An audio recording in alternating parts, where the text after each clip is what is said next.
Conscious Resistance Network, featuring videos, news reports, and articles from a spiritual anarchist perspective.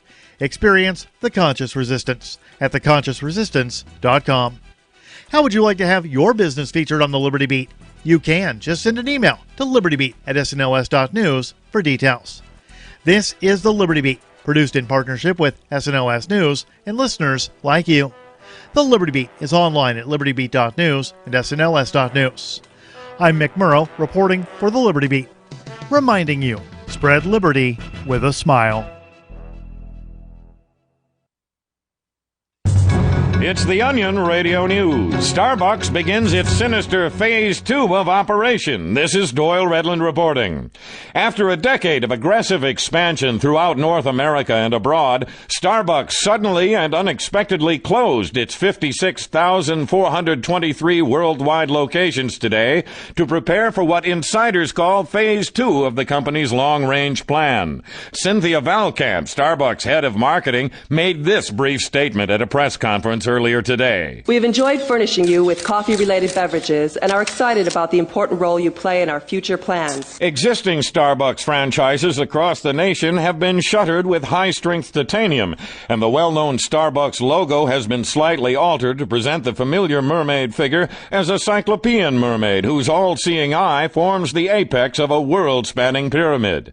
Doyle Redland for the Onion Radio News, online at theonion.com.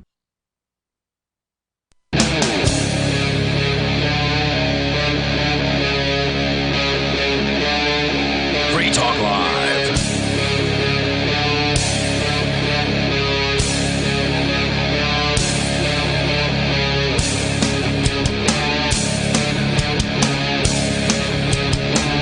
It's Free Talk Live. You're welcome to join us here. The toll-free number is 855-450-FREE. That's 855-450-3733. You can take control of the airwaves, bring up whatever is on your mind, and in the studio with you tonight, you've got Ian. Silver Dave. And Johnson should be joining us here shortly. I know he wanted to talk about sanctuary cities, so hopefully we will get a chance to get into that a little bit later on. Of course, your calls and thoughts are welcome about anything that you want to discuss. And in other news, there's been all kinds of like Bitcoin-related news that we just haven't had a chance to really get into. Are you a Bitcoin guy, Silver Dave? Well, I am from an investor standpoint. Okay. You're hoping it'll go up in price? Yeah. So in my case, I do have a bunch of it, and sometimes I buy more, sometimes I sell some, but I mostly do it as an investor since I think it's got a lot of potential to go up a lot. When was the first time you heard about it? Do you remember? 2011. Wow, that's a long time ago. And I knew a lot of people that were trading, a slice of pizza for Bitcoin. Right, for a whole Bitcoin. Yeah, and I think of these people, and it's interesting because I just had this conversation last night with a guy who said, he spent it when it went up to $20. Right, because he made money on it, right? He was spending, he had hundreds of dollars in Bitcoin, at $20 each. Yeah. And he said he thought he had done so well, he was spending, right. And now we were laughing about it last night. He spent it, and hopefully he got some more later.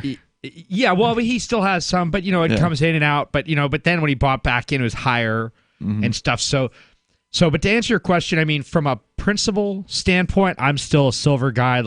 It's in your name. I mean, your name's Silver Dave. I do think that if everyone would trade each other tenths of silver or pieces of silver for basic goods or services, then I do think that the freedom would occur. However, the problem that it runs into is, people want to buy things online, and silver is tough to, send. And so you run into a lot of problems meeting the needs of a modernized society with silver. What do you think of the silver-backed cryptocurrencies? And I hear about that kind of stuff too, but I also just think about, paper backed by silver and gold and the government. How'd that work out for you? Well, yeah, if the government goes and steals the gold out of the vault, then system's done. And they'll tell you that it's there. But, so those are my concerns. I don't see, I see Bitcoin as having a lot of potential for investors, but I don't see it from an activism standpoint. I know a lot of people do. And some of my really good friends are strongly convicted on the idea that Bitcoin would actually neutralize, or he sometimes will say neuter the government. And it's possible. I'm not going to say that couldn't happen. I'm just not sure. It's possible, but it would only be possible if there were a sea change toward it, right? Like right now, Bitcoin is so small. I mean, compared to the average person's wealth, the Bitcoin marketplace is humongous, right? If you go to coinmarketcap.com, they frequently have a very handy chart. Yeah, it looks like Bitcoin is currently valued globally. So all of the Bitcoin, there's about 17.8 million Bitcoin out there. In total, the global market cap of the value of Bitcoin is 195 billion. Is that billion? Yeah, it's $195 billion. So just under $200 billion, which that's a lot of money to the average person, but it's not compared to how much money is out there. To Chase Bank, it's not a lot of money, or to the Federal Reserve or whatever. Does this say how many dollars, quote, exist? Do they make a... No, I've heard that there's like $1 trillion, though. Well, you mean in physical paper dollars? Physical, yeah. Oh, well, what I've been trying to figure out, and I've wondered about for so many years, true, but... is how many, okay. Maybe you it's have not paper just paper. dollars. Maybe it's paper and... No, it's got to be more than that for non-paper. I don't know. It's a good question. Yes, you got paper dollars, but then you got like digital dollars, and some of that is in like derivatives or in debts or in actual... And what I've wondered is, what does that all add up to? Don't know. and that to me is one of the big question marks. Is what does that all add up to? Because that would actually be really useful information to the monetary system. Like, for example, I know these guys, they're covering stuff up. They manipulate all kinds of stuff, and then of course, like, they loan money out of thin air, and they say there's this, quote, national debt, but they calculate that as something, but I feel like everything is, especially when it comes to government and debts related, everything's way bigger than what they make it seem. Yeah. So whatever, there's like a giant iceberg under the water of what it is that's way bigger than what they say. So anyway, so I've just always wondered, what would that number be of actual dollars if you said, in fact, Bitcoin's at 200 billion? Yeah, $200 billion worth of Bitcoin. Yeah, so I mean... Obviously, that comparatively to the dollar circulation supply or calculation, that's obviously that would be some huge number, gigantic. If the quote, there's many more dollars than there are Bitcoins, and that's actually one of the good things about Bitcoin. So the idea was that, as I understand it, with Bitcoin, that you can take it down to 8 decimal points. And so the idea behind the 21 million the 21 million Bitcoin is if you go down 8 decimal points, it's roughly like 1 trillion Satoshis or something like that. That's what I think I've heard. Johnson now joining us. Welcome back to Free Talk Live, sir. Hey. So we're just kind of generally talking about, Bitcoin. It's been in the news. We haven't done a lot of coverage of it recently, but it's dead, right? Oh, darn I've heard it. about that. It's in the news. It's always in the news. Somebody didn't tell we didn't get the headline on that one this time. This headline is actually the opposite. That the Bitcoin network. This is from Cointelegraph.com. I've had this one on my show prep for a couple of weeks, but thought it was worth mentioning. Bitcoin network now 8 times more powerful than it was at its $20,000 price. So what happened in late 2017, many of our listeners probably are aware, but if you're new to the show and you're new to Bitcoin, you probably don't know this. It did peak up at the very end of 2017 in mid-December, I think it was, to close to $20,000 per Bitcoin. It then tumbled after that down as low as $3,000. It's now recovered to about I think it's about 11,000, 12,000, somewhere in that range over the last week. But what they're talking about here is that the computing power behind Bitcoin, the amount of computers working to what they call mine Bitcoin. So there's miners out there, and these are very, expensive systems, computer systems that essentially are dedicated to the task of mining Bitcoin. And that's, I'm just sort of brushing over that with a very broad brush. We're not going to get deep into how mining works and all that. But the idea is the more computers there are mining Bitcoin, the harder it becomes to actually find Bitcoin. So it sort of scales. The more people enter the mining business, the more the difficulty increases. And you said that there's only 21 million Bitcoin that could ever be mined. Correct. And right now there are about 8 million already have been mined. But then what happens when it's all mined? That's a good question. Does it go back into something, or does it? So what happens then if we even make it to that point? Because that's not going to likely occur until 2140 or somewhere around there. It so gets we've got harder to 100 mine. years. Right. The more of it that they mine. Not only does it get harder to mine, it also, the reward cuts in half every few years. So if you'd started mining Bitcoin in 2011 when you first heard about it, the reward would have been 50 Bitcoin per block that it was found. And that happens roughly every 10 minutes. So about every 10 minutes back then, a miner who found the block would get 50 Bitcoin as the reward. Well, after a few years, that cut down to 25. And after a few more years, that got cut down to where we are now, which is 12 and a half. Who decides that? The program was decided at the very beginning. So I guess it was Satoshi Nakamoto, the creator of Bitcoin. To scale itself down. Correct. So to be anti-deflationary. And as the value is going up, the price is going up. Anti-inflationary. I mean, it's technically inflationary, but it's a predictable inflation rate. Right. And this. How could someone predict that inflation that well? Well, they programmed it. Right. There's more coming up here. 855-450-FREE. It's part of the scheme. 855-450-3733. And we can continue, and your calls and thoughts welcome. Plus, sanctuary cities on the way. Johnson's going to tell us about it coming up. Free Talk Live.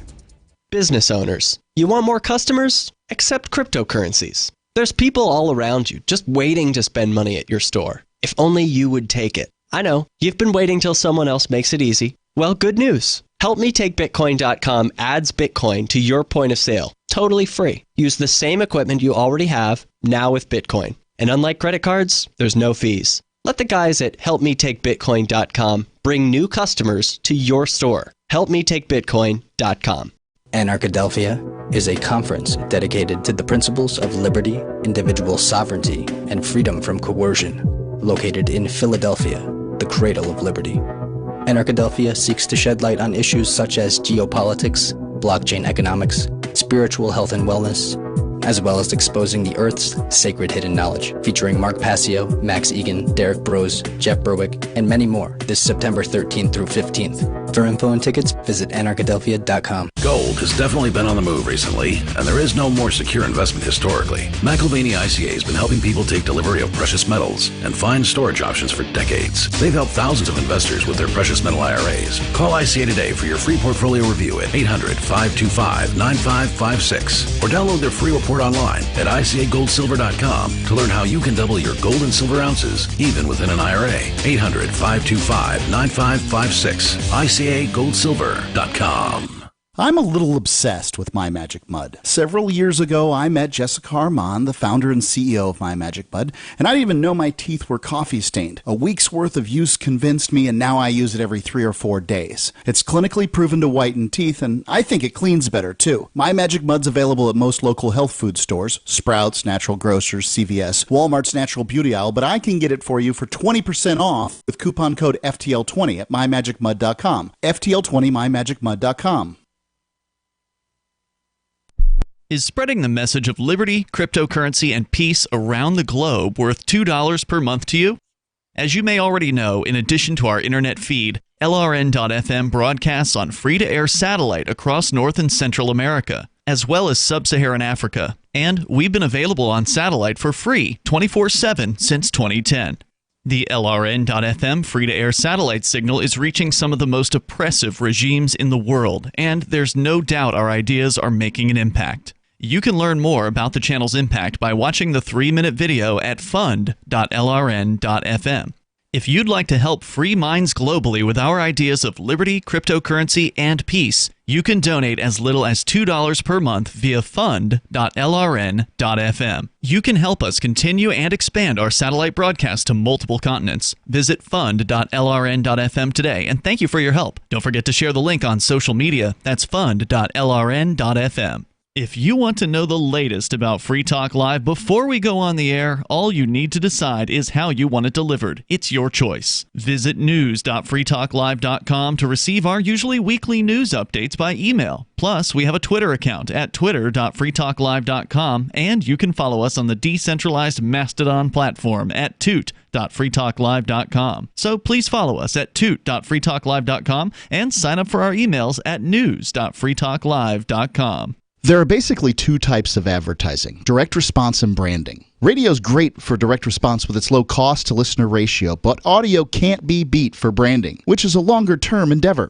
You want to be the first thing that someone thinks of when they think about your product or service. If you have a local business that you want kept top of mind in your community, call the station. If you need national reach, Free Talk Live's got around 200 radio stations, millions of monthly listening sessions, can suit all budgets, and if we don't think we're right for you, we'll tell you.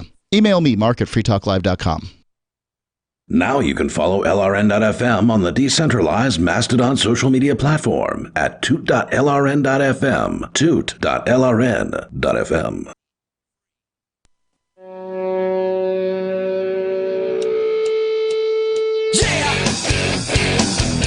This is Free Talk Live. You're invited to join us here on the radio. Our toll-free number for you is 855-450-FREE. Coming up, moving people into sanctuary cities, moving specifically immigrants into sanctuary cities. That's an idea that somebody's floated, and I think it might have been the Trump administration. But, Johnson, you've got the story. We're going to get into that coming up here. With you in the studio tonight, it's Ian. Silver Dave. And Johnson. And don't forget about Edge Wallet. It is the wallet that I use more often than any other out there. It's a great wallet designed by a veteran team that have been building wallets for cryptocurrency since 2014. You may remember the Airbitz wallet. That was their first wallet. Was Bitcoin only. Now they've got a multi-crypto wallet that'll support a bunch of your favorite cryptocurrencies like Bitcoin Cash, Bitcoin BTC, Ethereum, tokens, Monero, Ripple, Stellar, Dash. Now even Ravencoin is in there. Get on over to edge.app to learn more about it. You can buy, sell, trade, and securely hold your cryptocurrencies there. And they, of course, are available for both iOS and Android devices. So you can get your Edge wallet from your Google or Apple App Store, or again, just go to edge.app to learn more about it. As we continue here, we just kind of started out with a little bit of Bitcoin news, a little bit of good news, and that is that Bitcoin, according to Cointelegraph.com, BTC, now has more computing power behind its system than ever before, passing another milestone as its hash rate reaches an all-time high. So they're saying it's actually 8 times more powerful, the Bitcoin network, today than it was at the time at which its price spiked to 20,000. So what that's suggesting here is that there's now even more money that's backing the Bitcoin network, because the more computers that are mining it, again, the more people enter the mining business, if you will, the more difficult the mining becomes, the more secure the network becomes, because the more nodes there are on the Bitcoin network, the more impenetrable, the more impossible it is to take it down. The government can't stop it unless the governments of the world could somehow raid simultaneously thousands and thousands of computer locations all across the planet. I mean, it's an impossible task. So the more people that jump in, the better off everybody is. And so the fact that it could reach 20,000 2 years ago, when when the mining strength was an eighth of what it is today, I think that there are a lot of people who might say that bodes well for the future price of Bitcoin. If indeed people are backing Bitcoin, the network of Bitcoin with money, because it takes money to get into mining. You got to be able to pay for some pretty expensive computer hardware. It used to be that, back in the early days, you could mine Bitcoin on your laptop. You can't do that anymore in any kind of meaningful fashion. You've got to be a pretty serious player you got to have at least like a ballsy graphics card or dedicated mining hardware to get into this. So the fact that people are pouring even more money into this Bitcoin mining system is an indicator, potential indicator. And I don't make predictions about the future. I'm not I can't see the future, but it sure looks bright, I would say, for Bitcoin and cryptocurrency in general, because it's, of course, not just Bitcoin. There are a bunch of cryptos out there. Bitcoin's just the biggest network. It currently occupies, according to CoinMarketCap.com, the total market cap for all cryptocurrencies combined is, at least the 2,000 or so that they track, is $286 billion. Of that, Bitcoin represents 195 billion. So Bitcoin is about 68% of the entirety of all the crypto universe. So that's the one that everybody watches. And if there's 8 times the mining strength behind it than there was at its peak in 2017, I'm going to hope that means it's good. That's an indicator it's going to go up. Your thoughts are certainly welcome if you want to join us here. Our number is 855-450-FREE. That's 855-450-3733. According to the story over at Cointelegraph.com, it's broadly accepted as a measure of how robust Bitcoin's transaction security has become. Hash rate has broken multiple records in recent weeks and months. It has hit all-time highs in June and also in July. The figure did subside a little bit over a recent weekend, but regardless, it's very, very strong, and that is definitely a good thing for the future of crypto. It may be that, we don't see much lower than $10,000 Bitcoin in the future. When we'll all look back and be like, whoa, wow, remember when Bitcoin was just $10,000 per Bitcoin? That's certainly something I think we can all hope for.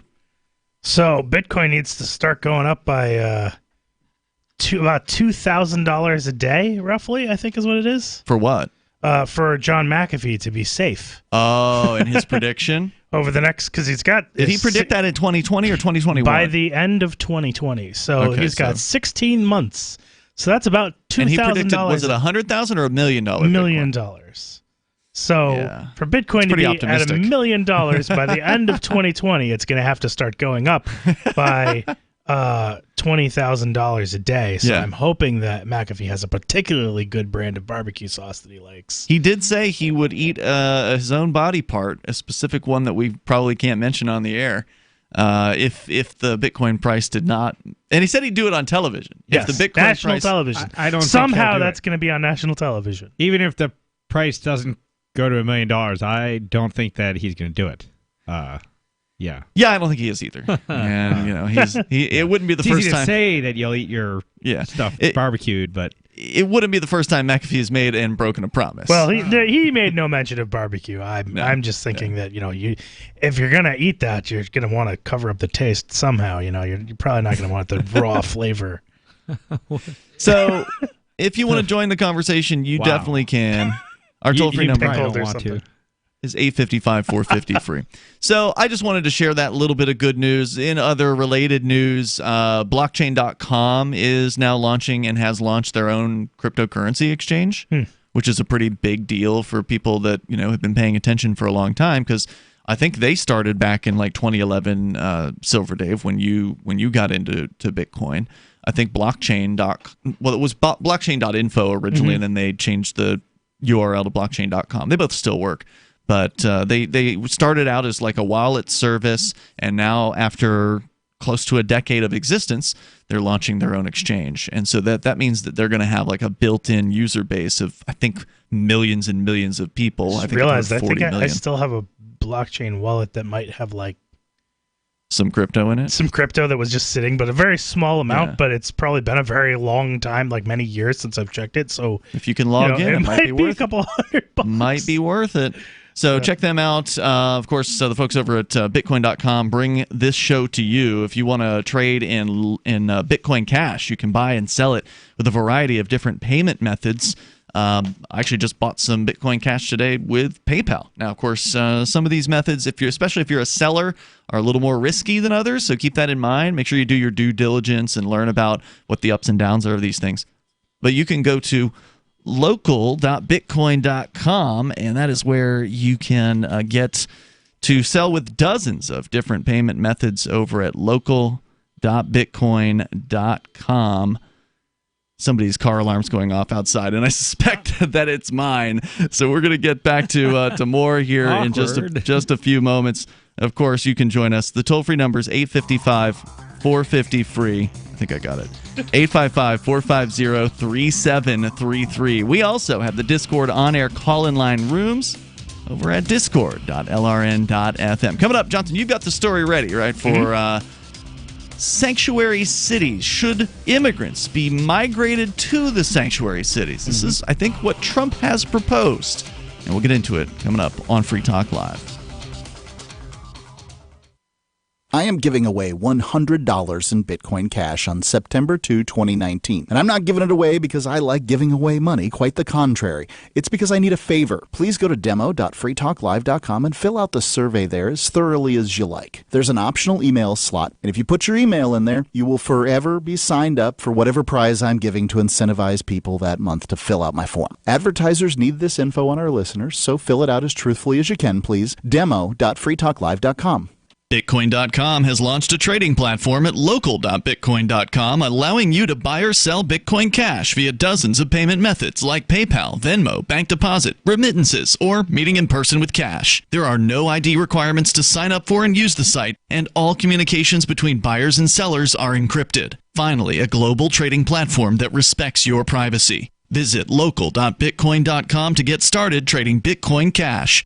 local.bitcoin.com.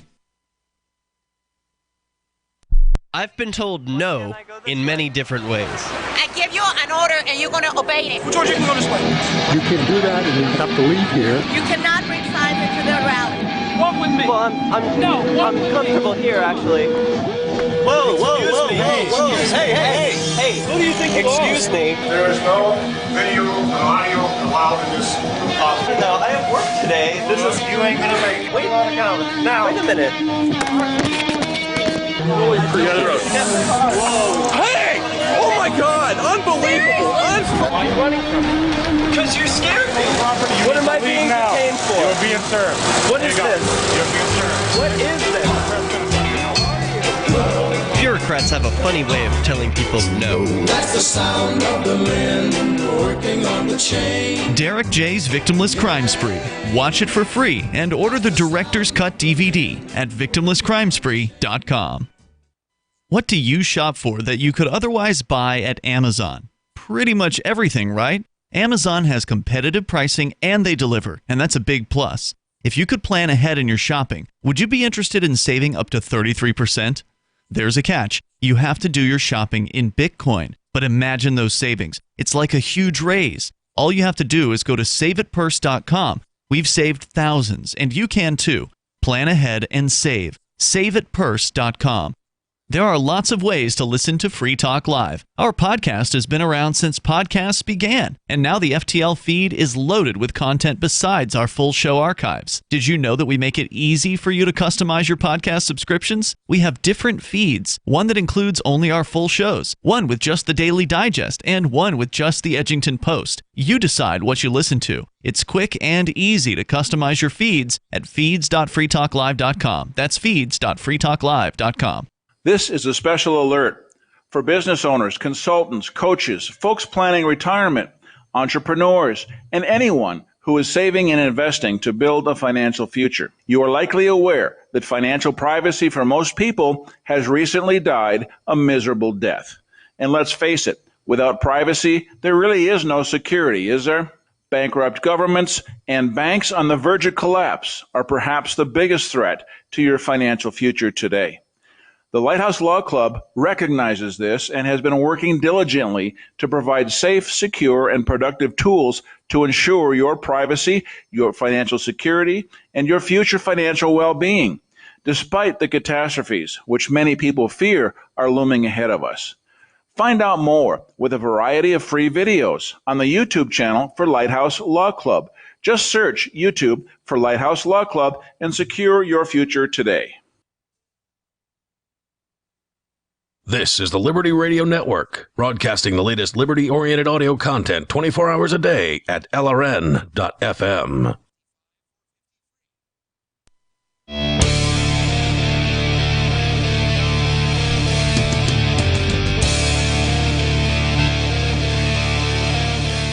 It's Free Talk Live. You may dial toll-free if you want to join us here. Our number is 855-450-FREE like freedom. That's 855-450-3733. We also have the Discord call-in line rooms over at discord.lrn.fm. Coming up, we got Silver Dave wants to talk about Gun Church. We'll get into whatever that means on the way here. But first, we've got the story about sanctuary cities and possibly migrating or moving immigrants into these sanctuary cities. That has been the proposal that Donald Trump, I think, has at the very least tweeted about. we can get into that story. And, of course, your calls and thoughts are welcome. By the way, if you want to start taking Bitcoin and other cryptocurrencies at your point of sale, then you can easily do that by going to helpmetakebitcoin.com. The folks over at AnyPay will walk you through the process, and you'll be easily able to accept Bitcoin and Dash and Bitcoin Cash and Zcash and several other cryptocurrencies at your cash register. Or maybe you don't have a cash register. Maybe you're a service person. You're going around fixing pipes or, laying bricks or whatever it is that you do, and you want to collect from your customers directly. You're walking up to their front door. Pull out your phone, use the AnyPay app. It's super easy to do. You can just go and download the AnyPay Take Crypto app, and you can just set it all up from within the app. It's way easier now than it ever was. Go to helpmetakebitcoin.com, and they will walk you through the process. Even if you've never even had your own cryptocurrency wallet before, they can help you at helpmetakebitcoin.com. As we can continue, of course, we will take your calls about whatever you want. But the immigration issue continues to be one of those issues that just fires people up. They get very emotional about immigration, and they really, honestly, don't even know what the facts are. They don't have much experience with actually knowing immigrants, working with immigrants, because there's a lot of mythology out there surrounding immigration. And unfortunately, emotions get the best of people. So whenever we bring these topics up, it's almost inevitable that we'll get some very, very emotional and uninformed, I will say, calls on this particular topic. So, Johnson, you have a story about this issue tonight that you wanted to share. Yes.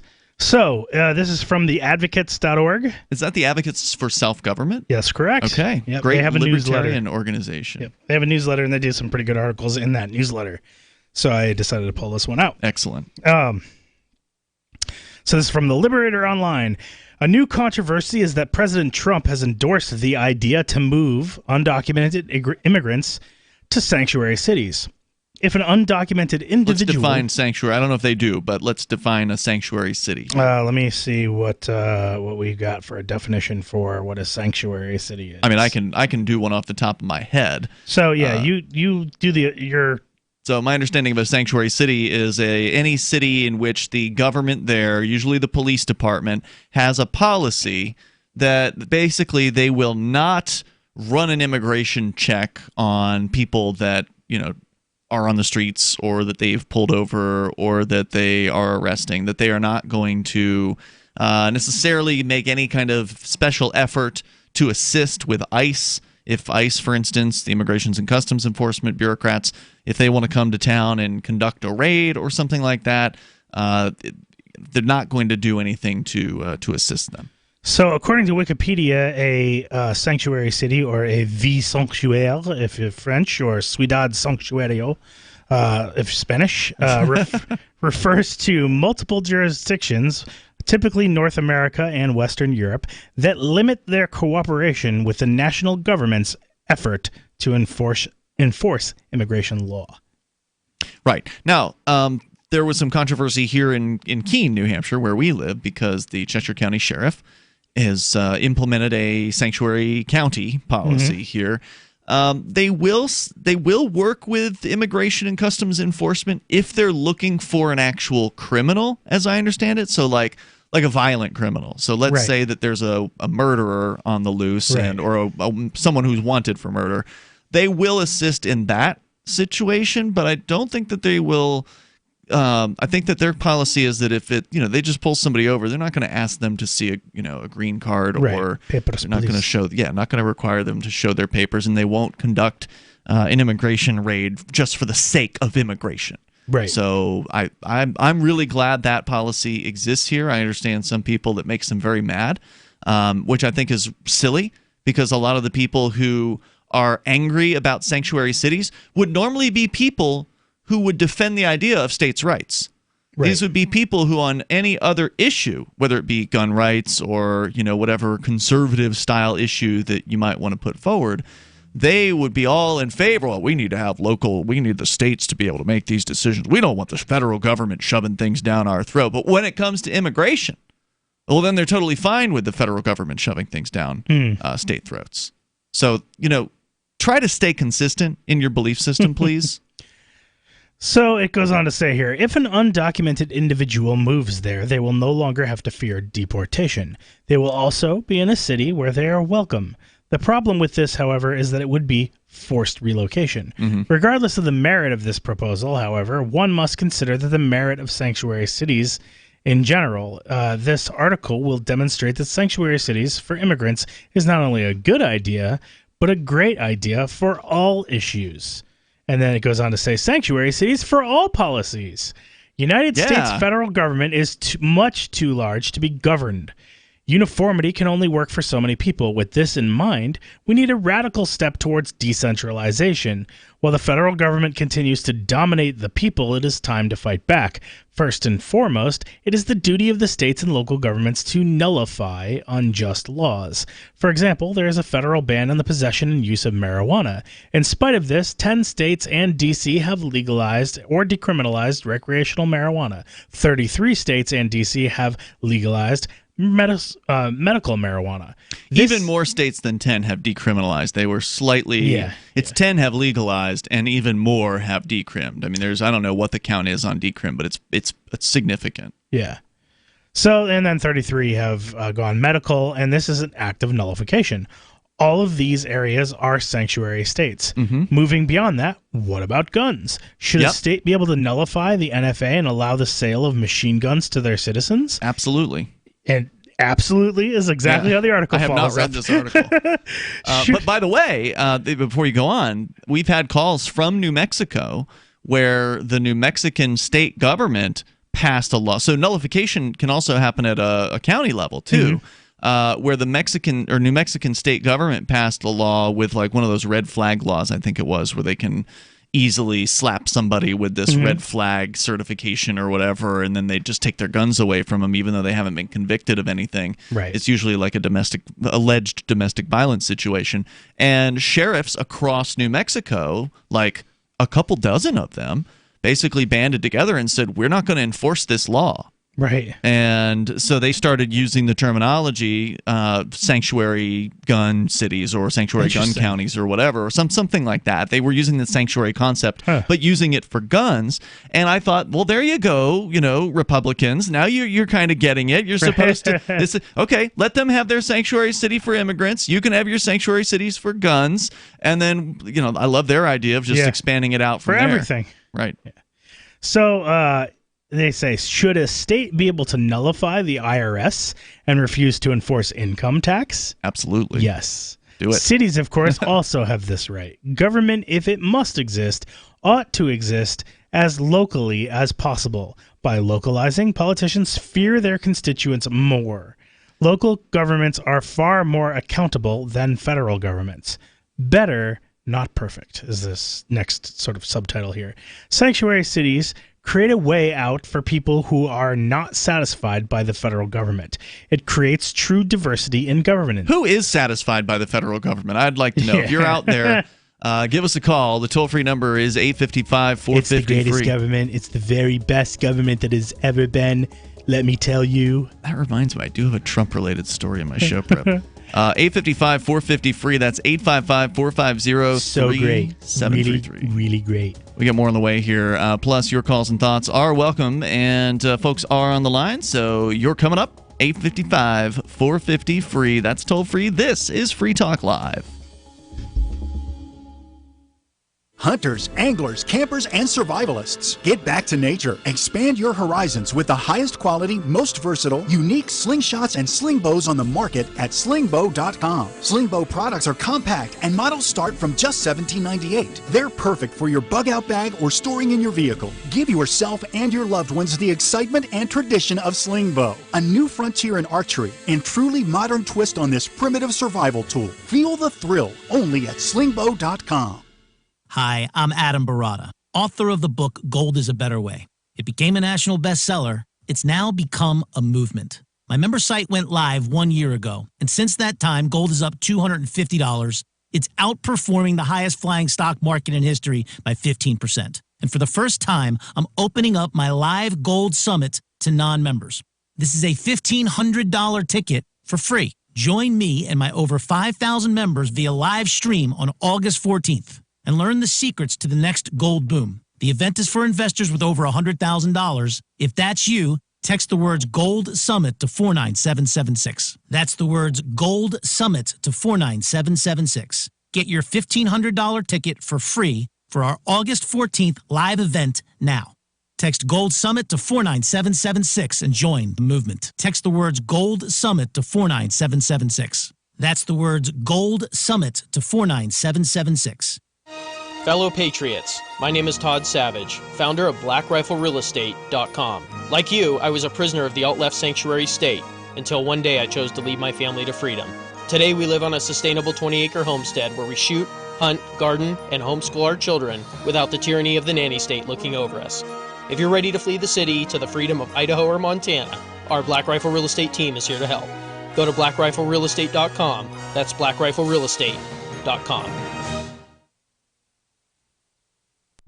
On Free Talk Live, we're bringing people to the ideas of liberty every day. From wrestling superstars like Glenn Jacobs. You guys really are having an impact, I believe. Like I said, a lot of where I am now is due to listening to Free Talk Live. You changed my mind on some very important issues years ago. To random people tuning in on the radio.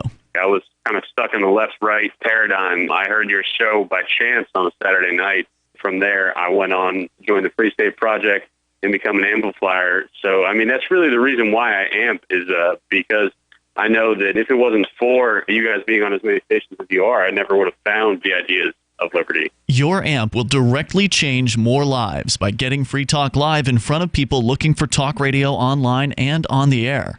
When you amp Free Talk Live, you get perks like access to the AMP-only Facebook group and AMP podcast. Visit amp.freetalklive.com. LRN.FM now has a Discord. Discord is a free text and voice chat platform, and we now have our own server with a bunch of channels at discord.lrn.fm. You can join other listeners as they chat about various things during our live shows, or anytime, day or night. Discord software is available cross-platform, so you can have it on whatever device you want and take your chats anywhere. Join our Discord at discord.lrn.fm. That's discord.lrn.fm. Looking for a great real estate investment? Consider New Hampshire, which is ground zero for the Liberty Movement. Your first call should be to Mark Worden from Porcupine Real Estate. He's more than just a real estate agent. He's your New Hampshire concierge. Where are the best places to live? Do you want farm, city, the burbs, or forest? Do you want a duplex or multifamily building so that renters pay your mortgage? There are homes in all price ranges in New Hampshire, and Mark can help with financing too. Invest in liberty and property. Mark Worden can help. PorcupineRealEstate.com.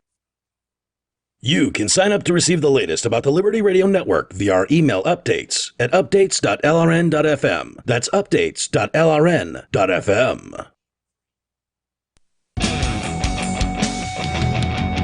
This is Free Talk Live. You are invited to join us here. The toll-free number is 855-450-FREE, like freedom. That's 855-450-3733. And we have the Discord call-in line rooms.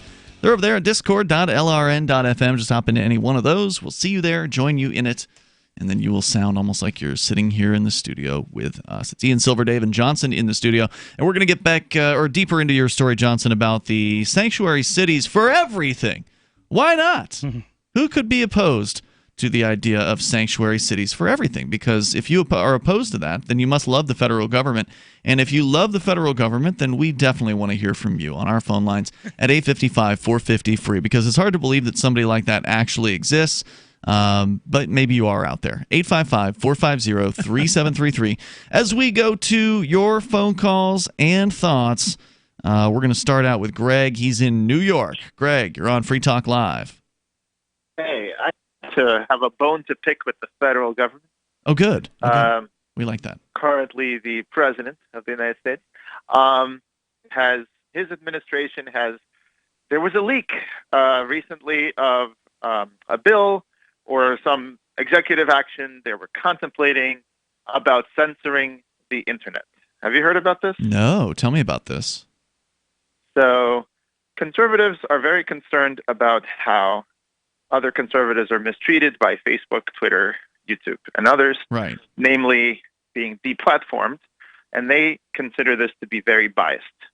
They think that people on the left are not being deplatformed at the same rate, and therefore this is a thing that they wanted to combat. So Donald Trump has, and his administration has cooked up essentially a possible executive action that they would use to direct agencies to go after Facebook, YouTube, and others for doing things they don't like.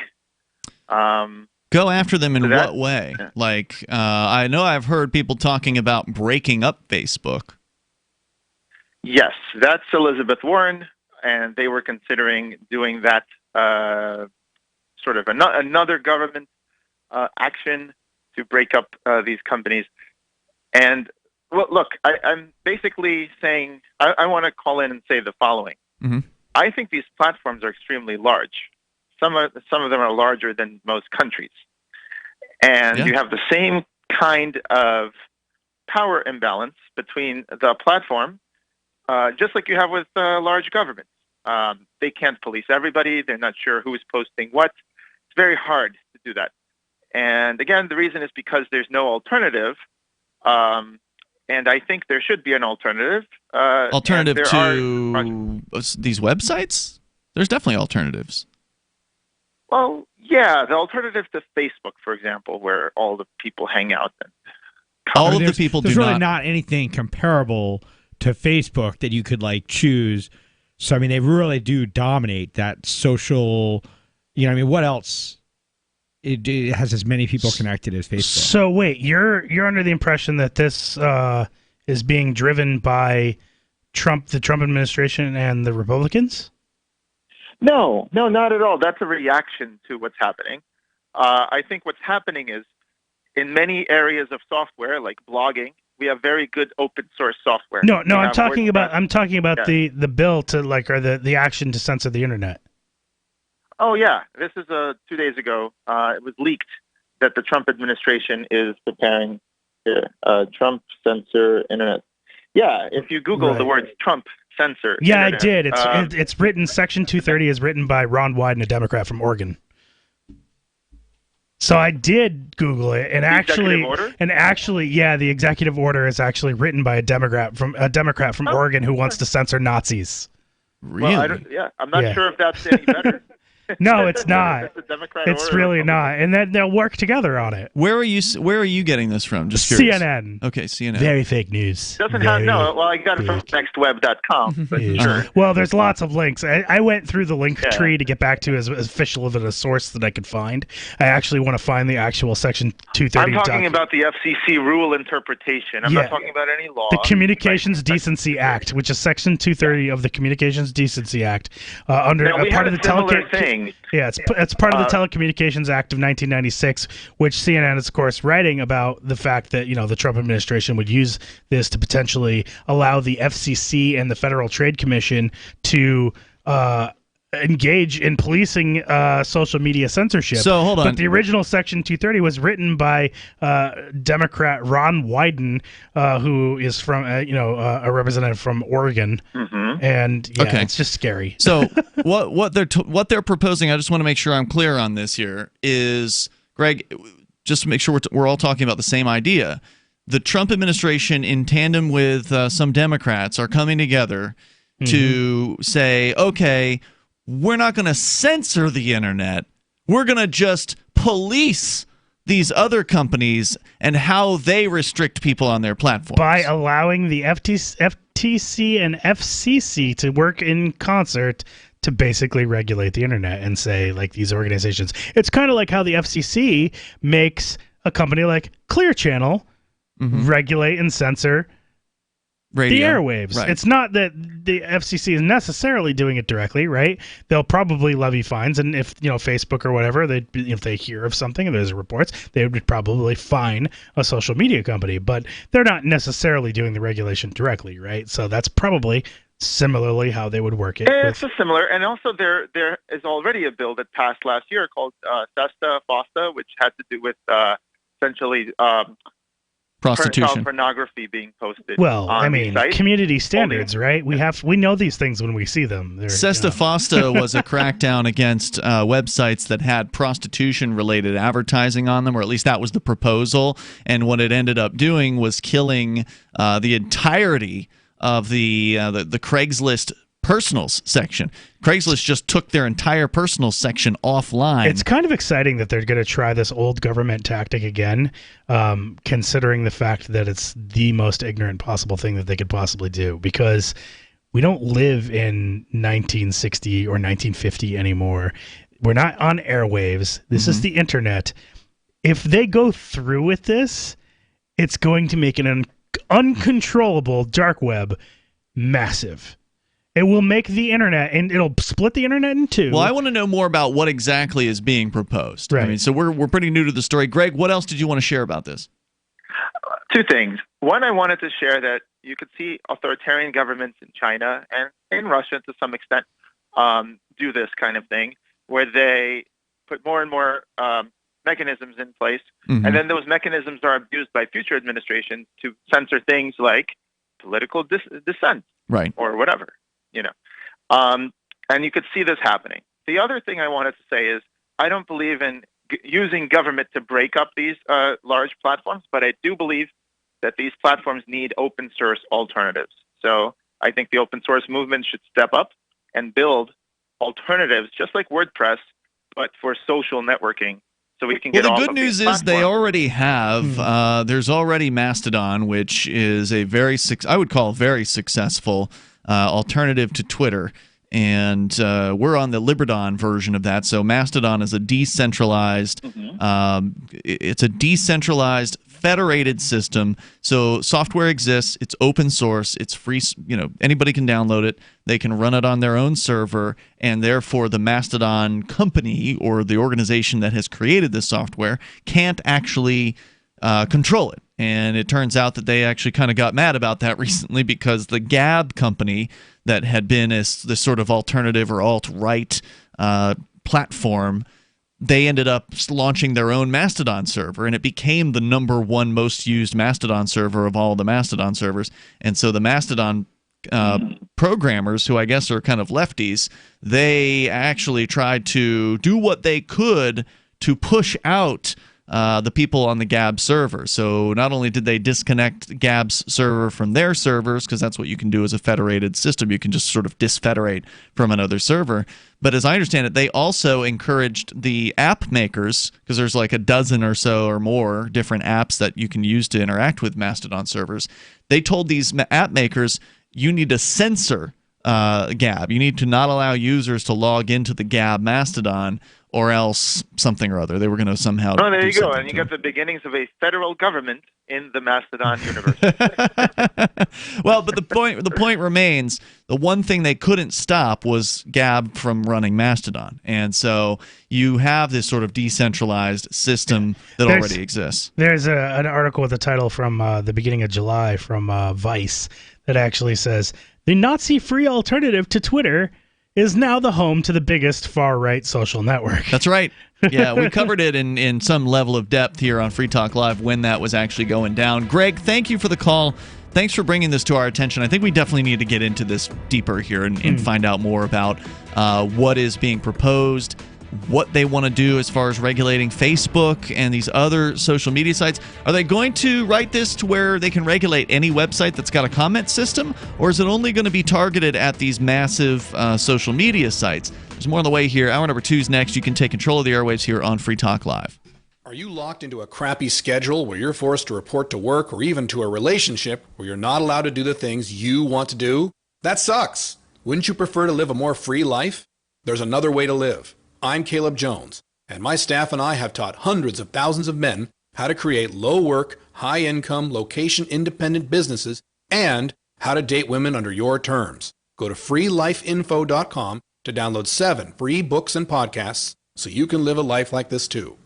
You're not a wild animal, and you shouldn't be tagged and tracked like one. Where you go and what you do every minute of the day, tracked and recorded by your mobile phone, is often more revealing than your browser history. And tech companies make a fortune selling your location history without your consent. GoDark bags prevent location tracking and protect your privacy by instantly blocking all cell phone, GPS, and Wi-Fi signals to your mobile device. Plus, they're durable, water-resistant, and built for a lifetime of protection. Visit GoDarkbags.com/FTL. That's GoDarkbags.com/FTL. Are you tired of governments murdering people around the world? Stop using their money. There is an alternative. Bitcoin is a stateless, free market, non-political currency. Bitcoin cannot be inflated or controlled by any government. By using their money, you are helping the state. You have an incredible alternative available now. Learn it, use it, spread it. Get started with Bitcoin at Bitcoin.com. That's Bitcoin.com. The LRN.FM social media channels have been revamped. We've eliminated Facebook and focused on other platforms like Twitter and Mastodon, the decentralized alternative to Twitter. On our accounts, you'll find posts from multiple LRN.FM show hosts together in one place. Follow us on Twitter at twitter.lrn.fm, or better yet, move to the decentralized Mastodon social media platform at toot.lrn.fm, toot.lrn.fm. I think you'll like it. You're listening to the live edition of Free Talk Live. Hour number 2 is next after the news here on the Liberty Radio Network at LRN.FM. This is the Liberty Beat, your daily source for Liberty news and activist updates. Produced in partnership with SNLS News and listeners like you. Online at libertybeat.news and snls.news. I'm Mick Murrow with your latest edition of the Liberty Beat.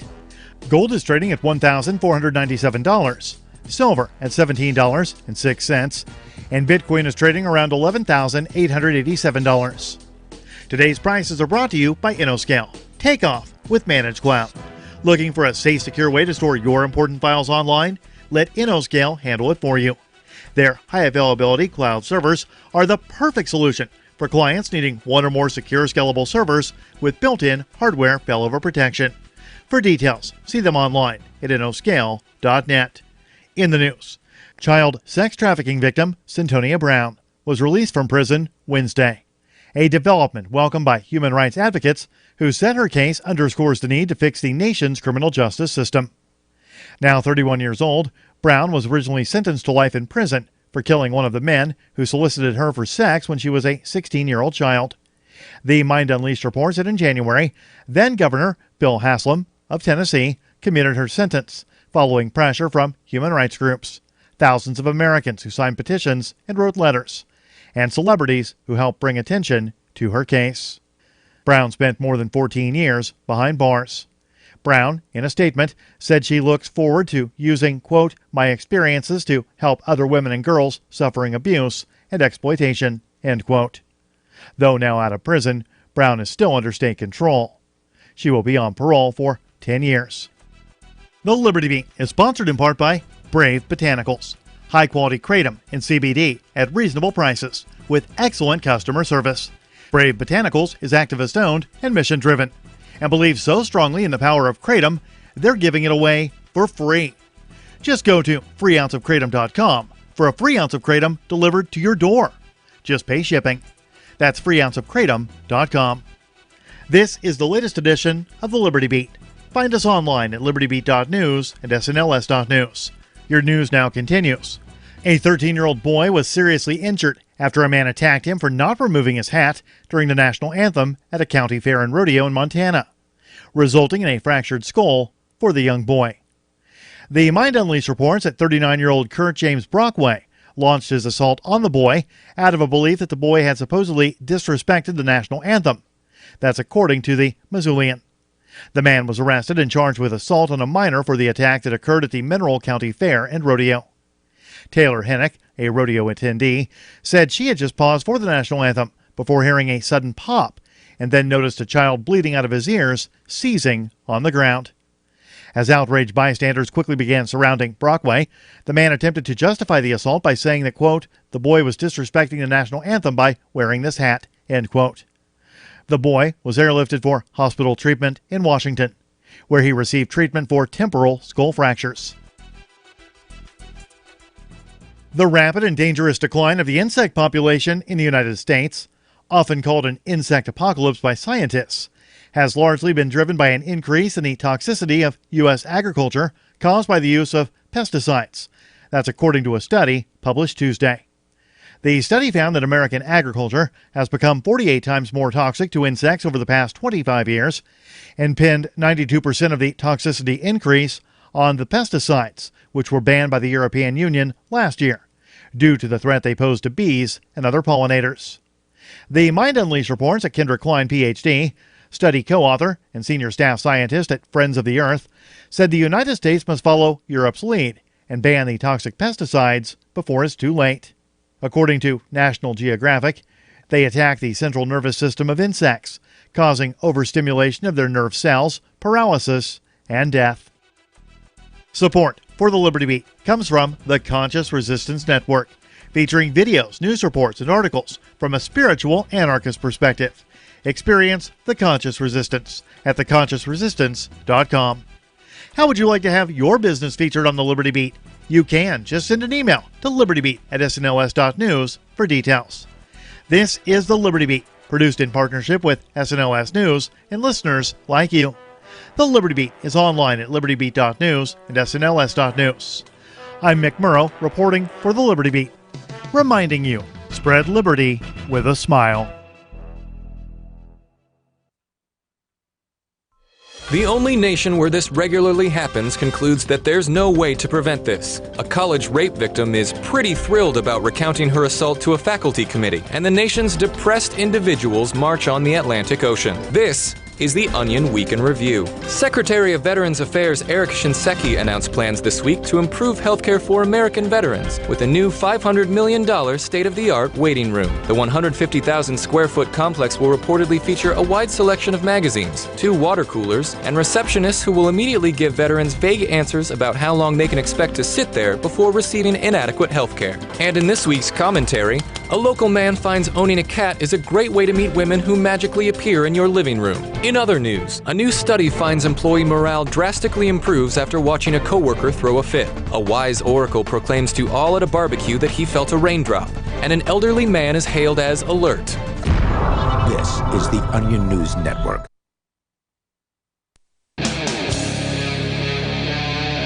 It is Free Talk Live. Free Talk Live. That's right. We'll talk to you about anything that you want. Our number for you to call in is 855-450-FREE. That's 855-450-3733. We were talking about sanctuary cities, and we need to get back into that discussion. But then Greg in New York called in about this proposal that apparently has leaked out from the White House that is going to, and I want to get into this too, because we barely scratched the surface on it in the last hour, but apparently Trump and his administration wants to write an executive order to crack down on social media sites. Joining you, by the way, in the studio, it's Ian here. Silver Dave. And Johnson. Let's continue, and we'll take more of your calls and thoughts. Whether you want to comment on social media and the freedom to speak online, which is not as free as it once was, sadly. And I think, Johnson, you're right in your prediction that the more that we see crackdowns on speech online, the more of it will go underground. It's not going to go away. It's just going to go to the dark net, perhaps. For instance, I think what's going to happen if this happens is that the dark net won't really be the dark net. It'll be as common as cable TV was. You think so? Yeah, I think so. I think it's going to be like, it'll be like when they started censoring you've got your PBS, ABC, CBS, all those major news networks, or not news networks, television networks at the time, where you had your TV shows under broadcast television, which now broadcast television is, basically died off and mostly gone away. I mean, those networks still exist, but everything's kind of gone to cable. But they're still following those rules for broadcast television, right? But at the time, cable was where you would go to find the racy content, right? And it was hugely popular. Well, this is that for the internet age. Only the difference is that they don't control the internet like there was control over the cable companies and over cable. They'd like to. They'd like to, and they can try, but it's not the same way. I think the government still believes that the internet is only run by massive companies. And then it's not, like that not just anyone can actually be a part of the internet and run servers. I don't think that there are a lot of politicians that get it. They don't. If you watch, if you want it deeply, if you're at all tech savvy and you want to laugh deeply, like very, very humorous, watch them grill Zuckerberg. Oh, really? During the Facebook, like where they were asking about the Facebook and over the whole Cambridge Analytica scandal. I heard And that so he they're really did a asking good him- job of talking down to him. Oh my God, it's funny. It's so funny. I was like laughing out. I actually sat through an entire congressional hearing because it was so funny. Because it's like, how does Facebook, if you don't, if you're not selling people blah, blah, blah, or selling, people's data, well, then how does Facebook make money? And he's just like, Congressman, we sell ads. It's just, yeah. I've seen clips of it. I certainly have not watched the full thing. So we're going to continue. By the way, 8chan still down. So as an example of the beginnings of these sorts of crackdowns, even without the government necessarily going after 8chan, the marketplace, people were mad, and so they came after 8chan's hosts. They came after Cloudflare. They came after their web hosts, and they said, bad, this website bad, you need to take them down. And so Cloudflare stopped their service, and then after that, they basically got denial of service attacked into nothing. So those people from 8chan, which for the listeners that aren't familiar, this is the website where some of the shooters this year, including one of the more recent ones, that they sort of announced their killings, and they just talked to people and were just generally awful. But this is like a place where some really ugly stuff on the internet goes on. Well, guess what? Those people still exist. And those people are going to find ways to talk to one another, and they were already planning their alternatives prior to the takedown of 8chan. So whether they went to a darknet site or whether they went to another Chan site or what, I don't know. I didn't follow it closely, but I guarantee you they went somewhere. Let's go to your calls and thoughts here. We've got Eric. He's on the line watching us on Twitch, listening in New Hampshire. Go ahead, Eric. Hey, Ian. Hey, guys. Hey. Thanks for taking my call, and thanks for warning me. Oh, you get. Don't drop the phone. Yeah, I've been thinking about getting more into libertarianism recently, and I was wondering if you had any advice on reading or anything I should do to familiarize myself a little better. Definitely read. I definitely agree with reading as a general practice. There's a lot of really great libertarian books out there. It would be hard, if you ask every libertarian out there, you're probably going to get different answers on their favorites. I like Healing Our World by Dr. Mary Ruwart. That's one of my favorites of all time. Johnson, do you have a fave? I think it's No, You Can't Fix That or something by John Stossel. Ooh, John Stossel's always good. Yeah, I like Lysander Spooner. Ooh, classic. The Constitution of No Authority. Yeah, that's an oldie. It's not that long. It's really easy. Like there's an audio version you could just listen to on YouTube. And I think it's really awesome because he basically proves that the Constitution has no power over anybody in a really simple way, and I find it really amazing. So, and Eric, it says here you're already in New Hampshire? Yeah. And my biggest speed bump so far with all this is that I think there should be an age of consent law. Okay. So what is your proposal? Well, I think you're some weird creeps, and okay. Well, we're just going to hang up on you. Toll-free number here is 855-450-FREE. That's 855-450-3733. We continue here. Let's go to Making Jeffrey. a law definitely help fix that problem. Yeah. Let's go People will be to less creepy. Not like Epstein was, friends with all the higher ups in government. By the way, clearly it had didn't stop nothing to him. do with government. I just at read all. that he apparently cremated himself too, just recently. Epstein? Yeah, Epstein. He apparently cremated his own body just a few hours climbed ago. right into the oven. Yeah. Let's go to Jeffrey calling us from Idaho. Jeffrey, you're on Free Talk Live. Hey guys, thanks so much for taking my call. Like, what was up with Greg? Like, dude, not even on topic, but like important stuff, man. You don't have to be on topic on this anyway, show. Yeah, this is Free Talk Live. Anyway, you haven't listened long enough. But it is good though. I think if we stay on topic. No, dude, I'm pretty high right now. Yeah? So, Wow, like, congratulations. What's the deal with microphones, dude? Like, they're part of the system. Like, Eric Microphone, who invented the microphone, he was a child Eric doer Microphone? like Jeffrey Epstein. All right. 855-450-FREE. That's the toll-free number, 855-450-3733. I have a feeling that's not going to be the last crank call that we get here. And, at least they haven't said the F word, so I guess that's good. Yeah. They're not particularly I kind of hope that bringing out there's the another talented prank. It's voice kinda actors fun. tonight. I'm sorry, I can't hear you both when you talk at the same time. One at a time. Go please. for it. There you go.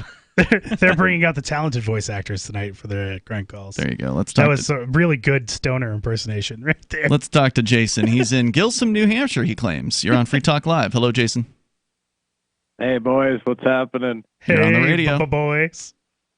Man, I tell you what, those couple of weird callers in a row. I do agree with the one guy. I agree with them about Greg, though. I did not like Greg. I was not a fan of Greg. Okay. Well, you can have a Greg anti-fan club together. That's funny. Like Antifa, kind of like that sort of invokes thoughts of that organization. I'm a big, I'm not necessarily libertarian. I'm not this. Independent as far as politically speaking. I don't tend to vote in a lot of the elections. But I, in general, wish we could go back to a better time. You know what I mean? A time when hosts on a Tuesday would take their damn shirts off. It's Topless Tuesday. Now that was a good one. one. What is wrong with you, boys? It's the summertime. Somebody I know cracked it's hot down, there. man. Somebody cracked down on our channel. They reported us to Twitch. Are you some dirty That's snitch? That's the type of internet censorship that I frankly cannot get behind at all. Jason, Okay, I share your contact- feelings. I share your disappointment on this one. Go ahead. Listen, man, my name's not Jason. That's a made-up name. But I'm going to talk to the people at Twitch. I'm going to get you your Topless Tuesdays back, baby. Woo! Thank you, Jason. I appreciate it, or whatever your name is. Thanks for the call. Baby woo. Now that was a good one. That was pretty decent. So the book that I was trying to name was "No, They Can't: Why Government Fails but Individuals Succeed." This Very is the John long Stossel. title. That's John the John Stossel? Stossel book. Yeah. Is that his most recent one? Yeah. I suspect that caller will definitely go out and rush out and read it right away. Yeah, he's too. really sounded interested. like a reader. He sounded like a real reader. Toll-free number here, 855-450-FREE. You can bring up whatever you want. And yes, you can change the topic here on Free Talk Live. That's what we do. And you can do that anytime you want. Otherwise, we talk about stuff. And we got more of that coming up. 855-450-3733 or call our Discord lines over at discord.lrn.fm. I can definitely say that I have found the best cryptocurrency wallet. Certainly the best named one. I'm Mark Edge, and I love the Edge wallet. I've been using it for the last few months. You can buy, sell, trade, and hold your cryptocurrency securely. I trust my holdings of all the major cryptocurrencies to Edge Wallet, and you should too. No long phrases to memorize, just a username and password. Secure your freedom with Edge Wallet. Get it now on Apple or Android in the App Store or at edge.app. Bitcoin.com has launched a trading platform at local.bitcoin.com, allowing you to buy or sell Bitcoin Cash via dozens of payment methods like PayPal, Venmo, bank deposit, remittances, or meeting in person with cash. There are no ID requirements to sign up for and use the site, and all communications between buyers and sellers are encrypted. Finally, a global trading platform that respects your privacy. Visit local.bitcoin.com to get started trading Bitcoin Cash. local.bitcoin.com. She seems happier. Her fur is so much shinier, silkier, softer. She has really mellowed a lot. Sheba is 105 lean pounds of shiny, smooth, happy dog for life. The shedding has stopped. The itching has stopped. Since 2001, we've helped more than 250,000 dogs get over their nutritional deficiency miseries. And saved our customers bazillions in vet bills. Everything we tried failed except the Dynovite. Come to Dynovite for help. DINOVITE.com.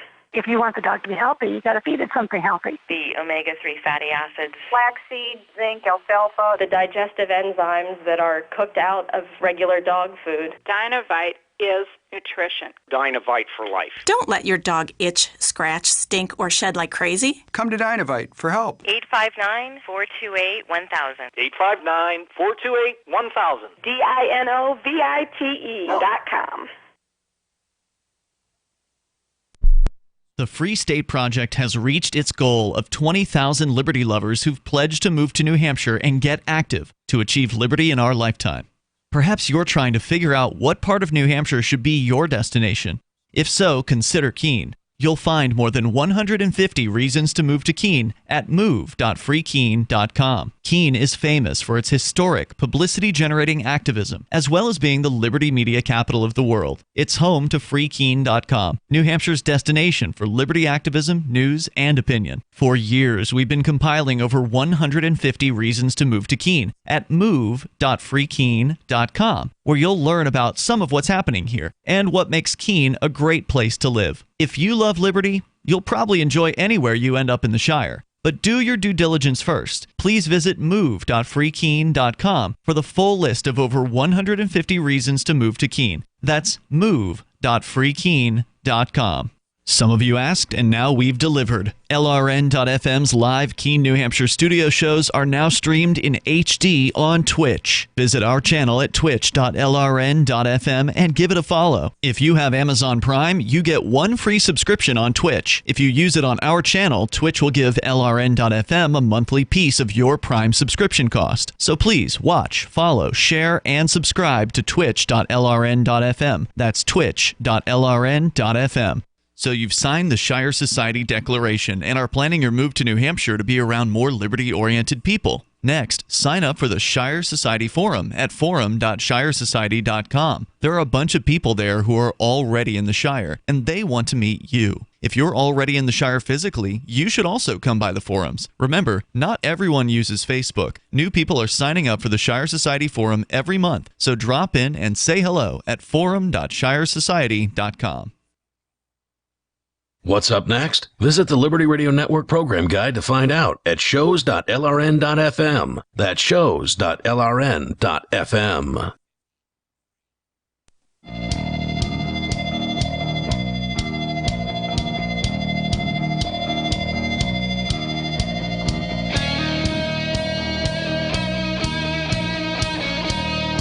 This is Free Talk Live. You can bring up whatever you want here. All you got to do is call in and dial the toll-free line, 855-450-FREE like freedom. That's 855-450-3733. We have the Discord call-in lines as well. Go to discord.lrn.fm and you can connect with us there. You'll sound almost like you're sitting here in the studio. By the way, if you are an individual who rejects the initiation of force and agrees to abide by the ethics of the non-aggression principle, then you ought to use liberty.menu to spread the word about the things that you do. Maybe you create digital content. Maybe you are an event coordinator. Maybe you've got a business and you want other liberty-minded people to know about it.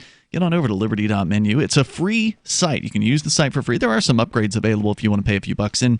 You can do that and get some perks, but by default, you can list the stuff you do, put it up on the liberty.menu map for free. You can also use code FTL and get a Free Talk Live listener badge on your profile. That's liberty.menu. As we continue, you may bring up whatever you want. Let's talk to Andrew. He's in North Carolina. Andrew, you're on Free Talk Live with Ian Silver, David Johnson. Hey, guys. Thanks for taking my call. Lots of strange callers tonight. It's funny, isn't it? Yeah, but anyway, I always wondered what the square root of Kanye West's butthole would look like. Thanks. Okay, we'll get right on that one. Let's talk to Matthew. He's in Tennessee. You're on Free Talk Live. Hey, man. I used to use social media all the time. Yeah. And I would troll the heck out of it. I would type whatever I wanted. And one day I'm flipping through some far-right, far-left stuff. And I looked there. I had an OF moment. And I realized that they actually do believe all that stuff. So I had to stop doing what I was doing, all the stuff that I was typing. And what happened to MySpace with all the glitter and the games? You know, they completely threw all that out the window. So you want to bring MySpace back? I'm not sure the point of your call. I would, but it's a celebrity website now. Yeah, I haven't been on MySpace in years. Right. I don't know why anyone would go there. So I update mine Facebook, every day. Twitter. Not. I use Facebook. I used to use Facebook. I use Twitter. It's crazy. So what's the point of your call? I don't know. Are you just reminiscing about social media? Well, you said Chan 8, right? Or 8chan? 8chan. That was a website. Never heard of It's it. now been taken down. Well, right. What exactly do you do here? Thanks, Matthew, for the call. A little disjointed, a little confusing, but, you know, it is what we do here. We'll take your calls about anything. 855-450-3733.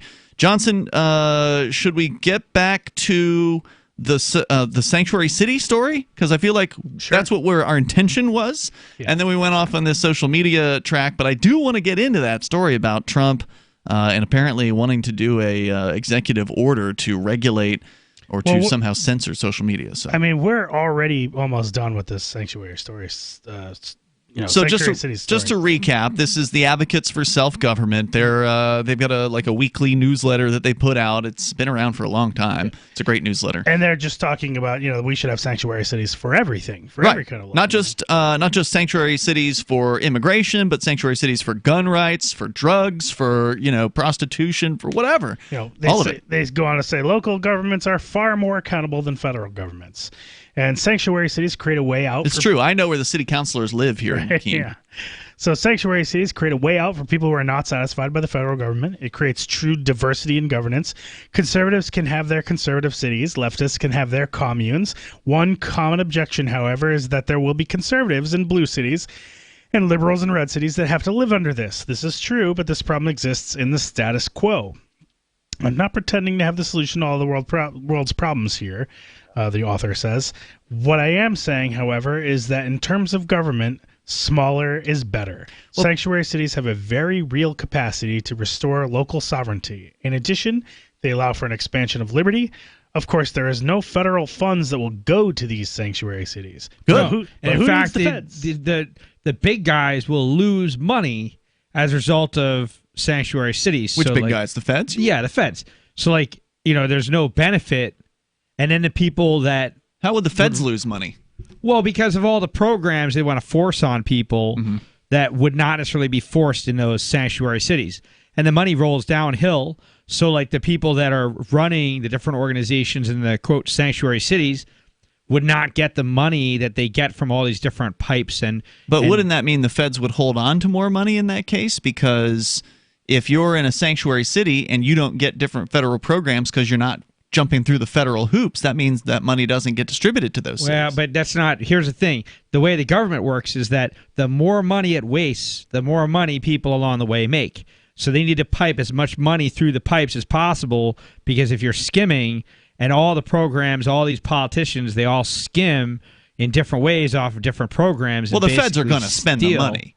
I mean, so the feds are going to... I'm not saying they're actually going to, keep the money. Yeah, but it doesn't help them if they don't get all the local cities to be on board with all their programs. I see what and all you're their saying. Spending. You're saying the feds want to give those cities money, so they can tax more, so they can own them. Make the government. If I give you money and you're used to it, I own you. That's true. That's how it works. That's why that New Hampshire has no seatbelt law, because New Hampshire is the only state of all the 50 states that has continually refused the federal money because the federal government's been dangling millions of dollars in front of the New Hampshire government for years.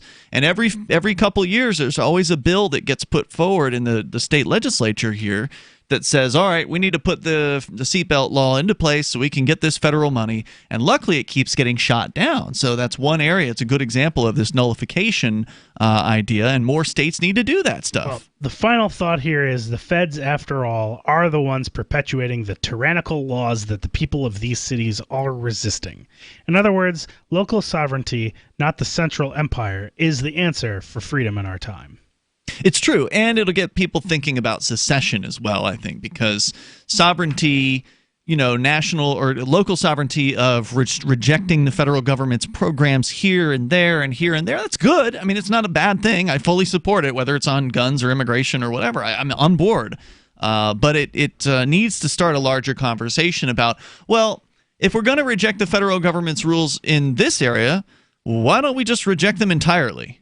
And it goes back to what my point was that, let's say, for example, you had a city or a state that wanted to, quote, secede, and they say, we're going to do entirely our own thing. We're not going to follow any of these rules.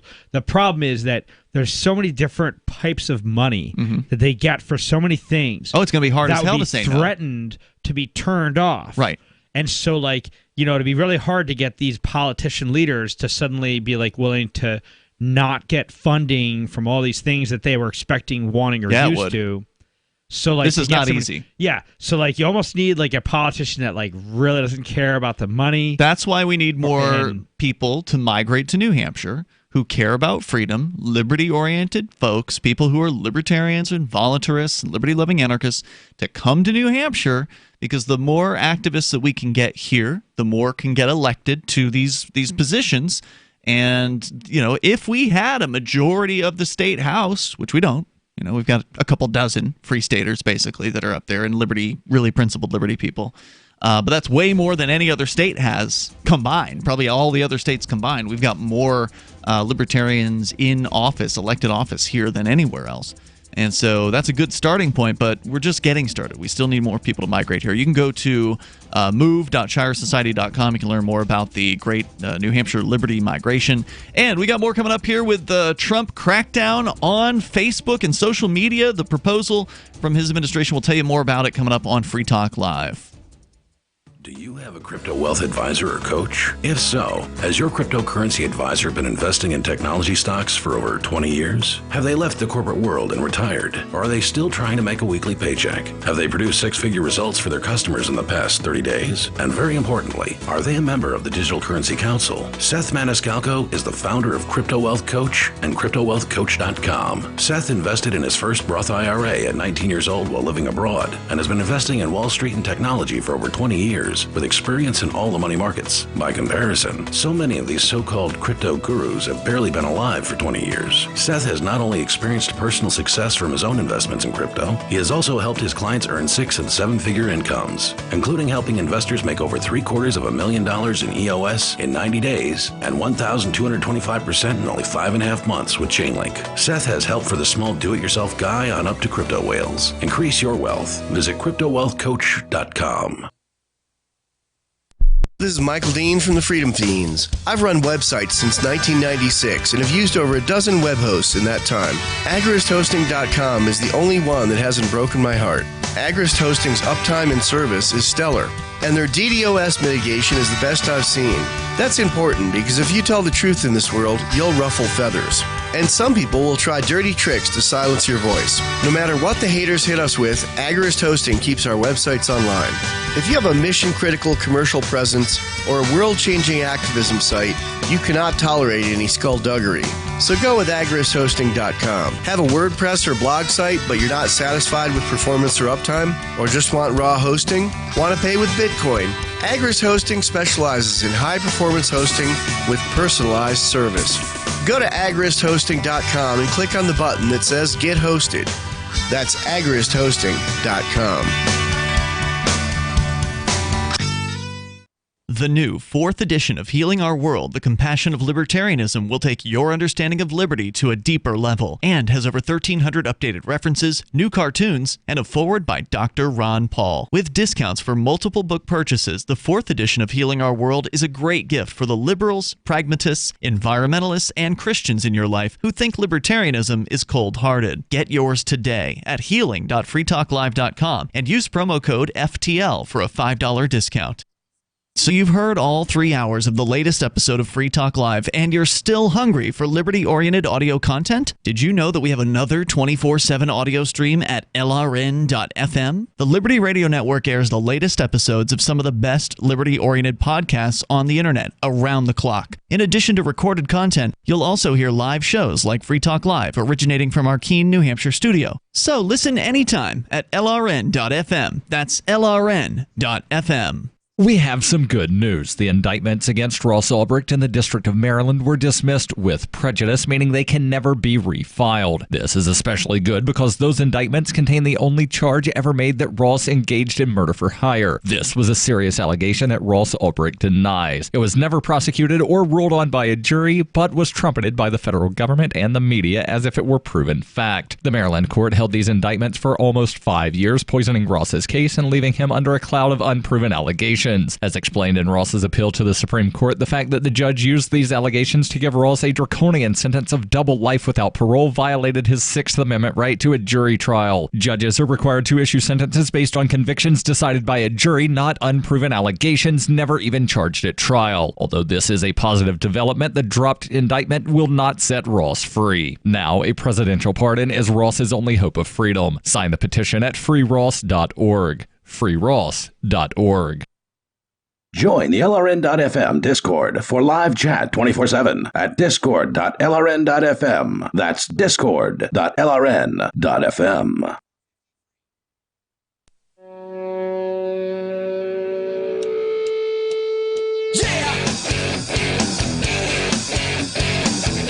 This is Free Talk Live. You may take control of the airwaves. Our toll-free number is 855-450-FREE. That's 855-450-3733. And we've got the Discord on-air call-in line rooms over at discord.lrn.fm. You can hop into one of those, and you will sound pretty great when you do that. As we continue here, we've got the details on the story that one of our callers actually brought up. I had not heard about this, and I don't think, Johnson, you hadn't caught wind of it either. This Trump proposal to regulate social media. And I know that people have been calling for this, and I think that it's a huge mistake to demand that the government come in and level the playing field. We need to make Facebook fair, or Twitter needs to be fair, rather than just going out and creating the alternative, creating something that's better, creating something that's more free. Some of these things already exist, or using the things that are already out there, or using, even bothering to look and find out what else is out there.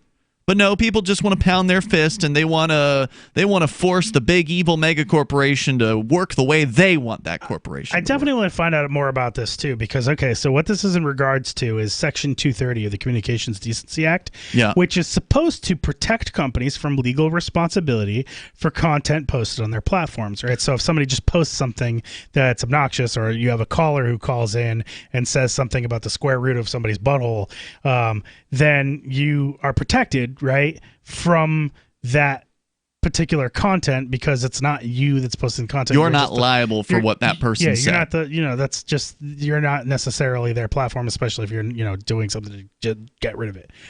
Well, didn't they already crack down on that with Sesta Fosta, as our caller pointed out? Sesta Fosta didn't pass. They're trying to. Yeah, it did. Oh, did it? Oh, yeah. Oh, really? Oh, yeah. Okay, so then yes. Then if it passed, and Craigslist shut down their entire personal site. I forgot all about that. As a result. Actually, Craigslist shut it down prior to its passing, but it did pass, and Trump did sign it. Right. But that was specifically in regards to sexualized stuff, right? That so was it wasn't in regards, generalized? Right. That was in regards to any website that allows a certain number, I think it was like 3 or 4, different advertisements on it for what can be perceived as prostitution. So, of course, as you may know, there's certain code words that are utilized in online prostitution advertisements, because it's not legal in most places, and so they have to kind of talk around it with code words. Sugar baby, sugar daddy. Yeah. So one of these things, I don't know what all the code words are. I'm sure you can go find a list of them pretty easily online. But any site that has these things now is liable basically Sesta Fosta, if I recall correctly, basically says if you run a website, Silver Dave, and 3 or 4 people post ads on that website that you allow to stay on the site that are ostensible prostitution advertisements, you will be held liable as a human trafficker, basically. And so that is a huge chilling effect on freedom of speech in that particular area, and it's the beginning of this proposal. So I have the same story I think you had pulled up here, Johnson, from CNN Business, and then coming up, you've got another Trump-related piece that we can get into. What else is he doing here? I don't have anything pulled up from CNN Business. But you've got a story about Trump and psychiatric treatment, forced psychiatric treatment. So stand by with that. But CNN, from a draft executive order from the White House, could put the Federal Communications Commission in charge of shaping how Facebook, Twitter, and other large tech companies curate what appears on their websites, according to multiple people familiar with the matter. The draft order, a summary of which was obtained by CNN, however, they don't link to it, calls for the FCC to develop new regulations clarifying how and when the law protects social media websites when they decide to remove or suppress content on their platforms. Although still in its early stages and subject to change, the The Trump administration's draft order also calls for the Federal Trade Commission to take these new policies those new policies into account when it investigates or files lawsuits against misbehaving companies. Politico first reported the existence of the draft. So that's a lot of legalese sounding stuff there, and I'm not really sure what what's that going to mean. And it's also interesting because apparently the name of the executive order is Protecting Americans from Online Censorship. And by the way, now this article that I found is like actually the Patriot Act from Boing Boing, which is a source that I'm going to trust a lot more than CNN. Fake news. Okay, give me something from Boing Boing on this, so that was a confusing paragraph. Trump's Protecting Americans from Online Censorship order would end social platform protections in CDA Section 230. Communications decency. Yeah. So banning Nazis from Twitter should be against the law, Trump basically. An online administration as venal as Trump's would call it Protecting Americans from Online Censorship, but there it is. It's the reverse, of course. The draft right? executive order by illegitimate popular vote losing United States President Donald Trump would force the FCC to cut back on CDA Section 230 protections for internet platforms so that they can be held liable by the government when they remove, say, Nazi tweets. Trump's hate cult runs on social media used as a hate vector. It's in his administration's interest to do this. This article isn't biased at all, though. It's totally biased, but that's fine. It's good to get. Certainly is. It's good to get it out there in the open. Yeah, Chris Cantwell had advocated for this. Cantwell, who is a known white supremacist, former host here on Free Talk Live, we booted him off the air when we ended up finding out that he'd become a racist. He advocated that the government should force Facebook and Twitter and these other social media companies to be open platforms to where anybody, Chris Cantwell or whatever Nazi or whoever, can get an account and not be subject to censorship. Basically advocating that these platforms be turned into government-regulated free speech platforms to where they are no longer a privately held company or a privately owned or run company that can make their own decisions. No, if they let person A comment on something, they have to allow person B to comment. They can't just come up with their own rules and restrictions. The government should make them play fair, basically. And I found that I think it's such a despicable viewpoint. And I think that it's a huge mistake to let the government into this, to not only let them in, but invite them and beg them to come into this regulatory area that they've never been in before. I don't know that this is necessarily that I necessarily agree with what you're saying there, because I feel like the government is already in certain ways. Like, in other words, in terms of libel and slander laws and sort of that kind of situation. So I don't know if I agree that this is somehow increasing government involvement. I almost feel like it's kind of a change of government involvement. Oh, this sounds like a total increase. I mean, if the proposal is that the government should come in and tell you that you have to allow everyone to comment on your platform, that's an incredible imposition that has never existed before. This is basically saying Facebook should not be able to ban a Nazi, or Facebook or Twitter should not be able to inflict whatever policies they want on their site, that their policies would have to treat everyone equally, that they would have to allow everyone to comment, allow everyone, no matter how offensive, to make a statement. With the exception, I'm sure, of like threats, right? Like there's certain things that would still be unacceptable. But a political viewpoint, Trump is coming at this as though, conservatives are under attack on these platforms and they need to be playing fair, is basically the opinion. I mean, I don't know that I necessarily agree, because I know that there are, for example, laws against publishers. There are publications that can do serious damage to someone's business and personal life, and by if it's publishing false, but there's no such like that you can do that online and get away with it. Like you can. It depends. It depends. So libel laws, for instance, I'm not an attorney. This isn't legal advice. But if you're a public persona, you don't have the same protections as a private person does. So, like, we're all on the radio. It would be very hard for us to argue that we're private personas, right? So people can say things about you better or more. They can say more false things about you because you're a public person. Arguably, an owner of a business could be argued as a public person. So if we can get more into this here in moments, exactly what it is that Trump's calling for. Our toll-free number is 855-450-FREE. If you want to jump in, you can join us here on Free Talk Live.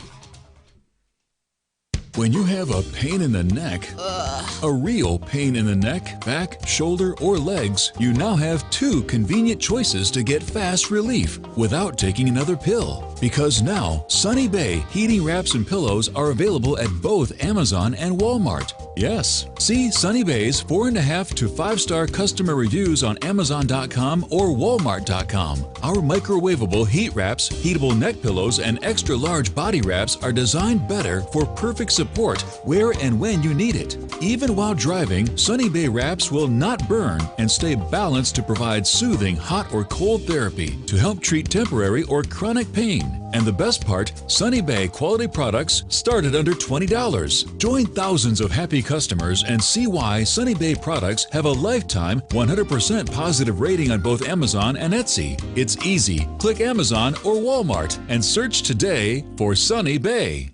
Let me ask you something. What are you doing when you put money in a 401k or IRA, or store jumper cables in your vehicle, or purchase health insurance? You're preparing. You're preparing to ensure you have enough money for retirement. You're preparing for when your car battery dies, or to have assistance paying a major unexpected medical bill. That all makes sense. The same goes for building a food storage plan. You're preparing for when emergencies or disasters strike and shelves go empty at your grocery store. The best way to prepare is with My Patriot Supply. They've helped 1 million hardworking Americans become more self-sufficient. My Patriot Supply sells hundreds of items, including dozens of emergency food kits, at MyPatriotSupply.com. It could be an earthquake, a cyber attack freezing our banking system, or a disaster that shuts down our power grid for weeks. For all these emergencies and more, get your supplies and prepare today at MyPatriotSupply.com. No more rushing to find empty store shelves because you're too late. Do it now so you're ready. MyPatriotSupply.com.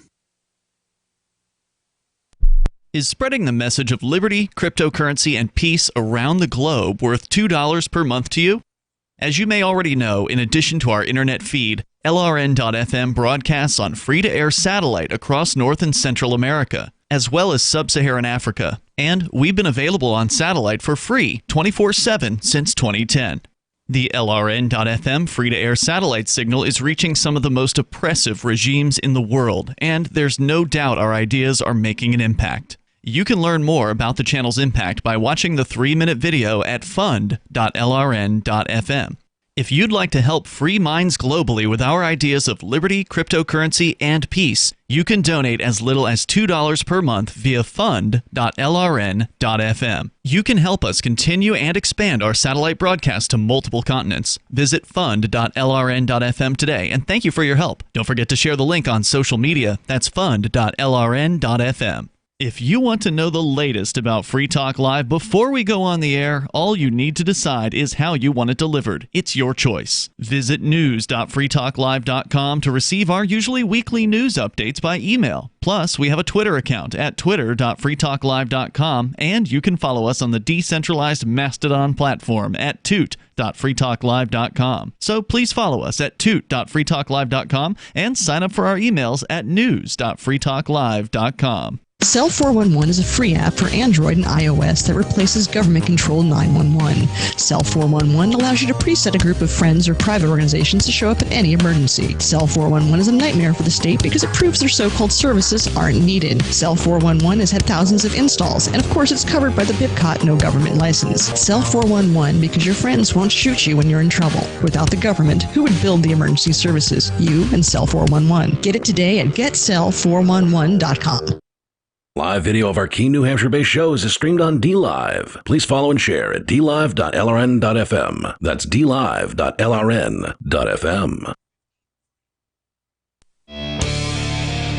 It's Free Talk Live. You're invited to join us here on the radio. Talking about a disturbing proposal by the Trump administration to get deeper in to the business of trying to tell websites how they're supposed to be run. And I think it's pretty disturbing. You're welcome to share your thoughts, though. Our toll-free number is 855-450-FREE. That's 855-450-3733. But we shouldn't be surprised.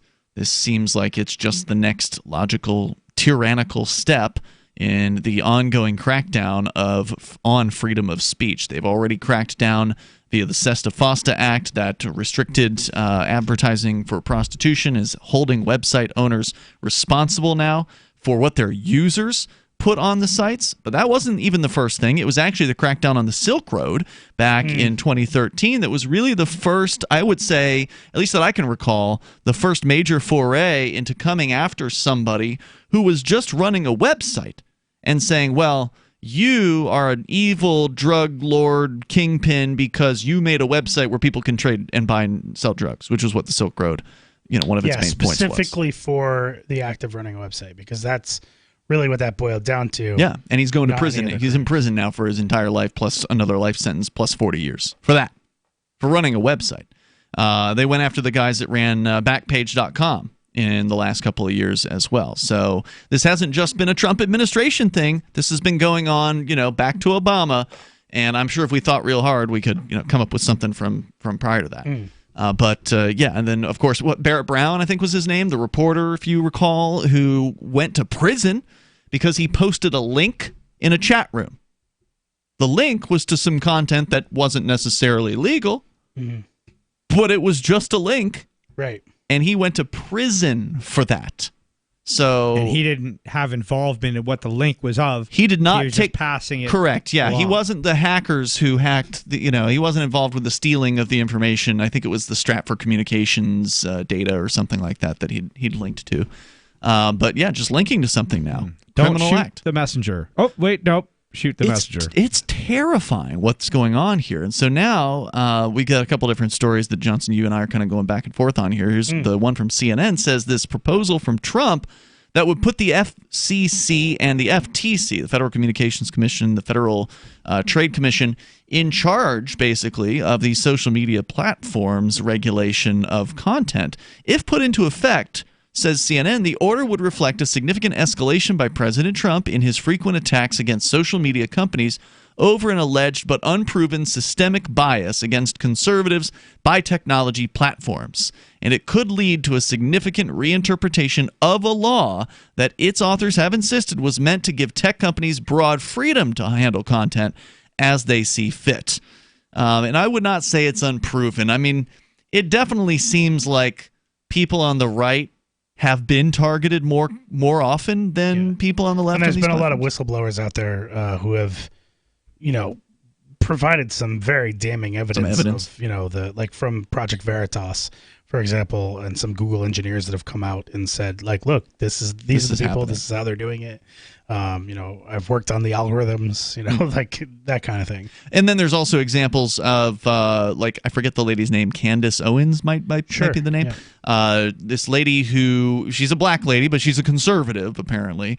And she had made some statements on her Twitter profile that were just copied and pasted from some lefty, but she had changed the wording to she changed whatever the target was to, I don't know if it was whites or something like that. She made these she took what were already offensive statements and made them sort of differently offensive for the conservatives. Probably be best if I had it in front of me, but I don't know where to go find it. Anyway, the statements that she made that were kind of like conservative offensive statements got her account taken down. But the account from which she copied the statements, the lefty account, was not taken down. Right. So, I mean, it's pretty clear. It was Sarah Jeong who was that was the originator of this statements. It was ridiculous. The statements were, her tweets that she originally wrote was, "Oh man, it's kind of sick how much joy I get out of being cruel to old white men." This was Sarah Jeong. I opened my mouth politely to greet a Republican, but nothing but an unending cascade of vomit flows from my face. And then, as are white people genetically predisposed to burn faster in the sun, thus logically being only fit to live underground like groveling goblins? Wow. Or some of the things. And her account wasn't taken down. Yeah, exactly. A White House spokesbureaucrat declined to comment on the draft order, but referred CNN to Trump's remarks at a recent meeting with right-wing social media activists. During the meeting, Trump vowed to, quote, explore all regulatory and legislative solutions to protect free speech. Well, that just shows that Trump either doesn't understand what free speech is supposed to be, or he does understand, just doesn't care and, is actually against free speech, because free speech is supposed to be free on governmental property.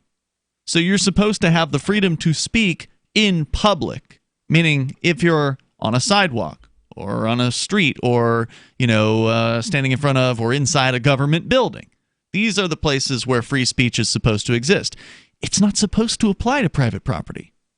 I don't have the right, Silver Dave, to go onto your land and start yelling at the top of my lungs, unless you've told me to.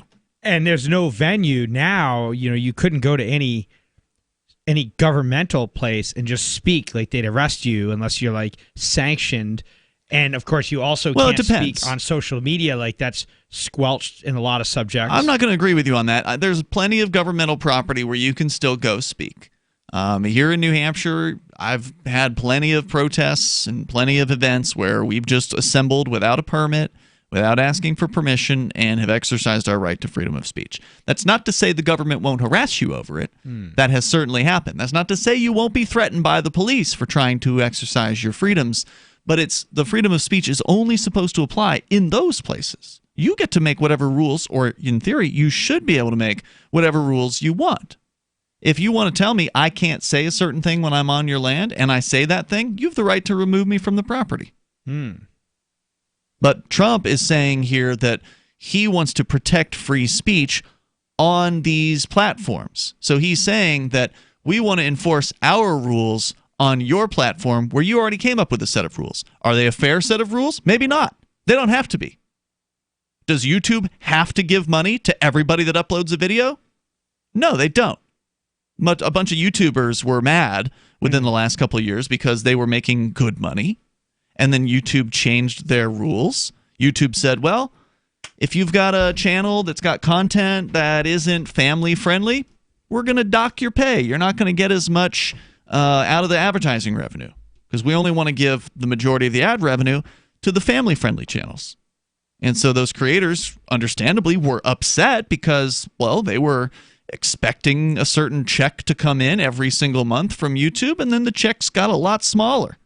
And so they got mad about it, and they, complained about it on their channels, which is certainly their right to do. But it's YouTube's, discretion. It's their advertising dollars. They can hand it out however they want to. So can I read a little article here? Because I think this is kind of where the crux of this goes in. This is from The Guardian. I'll be fast and see where it goes. So it says, is Facebook a publisher? In public, it says no, but in court, it says yes. A publisher would be like a book company or something like that. Or a newspaper. Newspaper, okay. Yeah, media outlet. In its defense against the former app startup, Facebook is contradicting its long-held claim to be simply a neutral platform. It's clearly not neutral, right? So that's where this whole argument is coming from. Facebook has long had the same public response when questioned about its disruption of the news industry. Is it a tech platform, not a publisher or a media company? But a small courtroom in California Redwood City on Monday, attorneys for the social media company presented a different message from the one executives made to Congress in interviews and in speeches. Facebook, they repeatedly argued, is a publisher and a company that makes editorial decisions which are protected by the First Amendment. The contradictory claim is Facebook's latest tactic. And that was Facebook's argument, is what you're saying? Yes. Okay, just to be clear. Got it. Right. So that's where this sort of issue, the major issue is, right? Publishers who are publishing opinions are protected by the First Amendment, right? The individual, the publisher is. So it becomes an overarching kind of thing. If it's a platform, right? A platform is a neutral entity, right? And so then the individual opinions that are published on that platform, right, are the responsibility of the individuals creating them, right? So I'll take your word for it. Well, that's basically how the law is designed to work, right? So that it's individuals held accountable, not the platform. Well, if the platform starts editorializing those individuals, why shouldn't that platform then be held responsible in some way for its content? Because it's no longer neutral. It is now a publisher.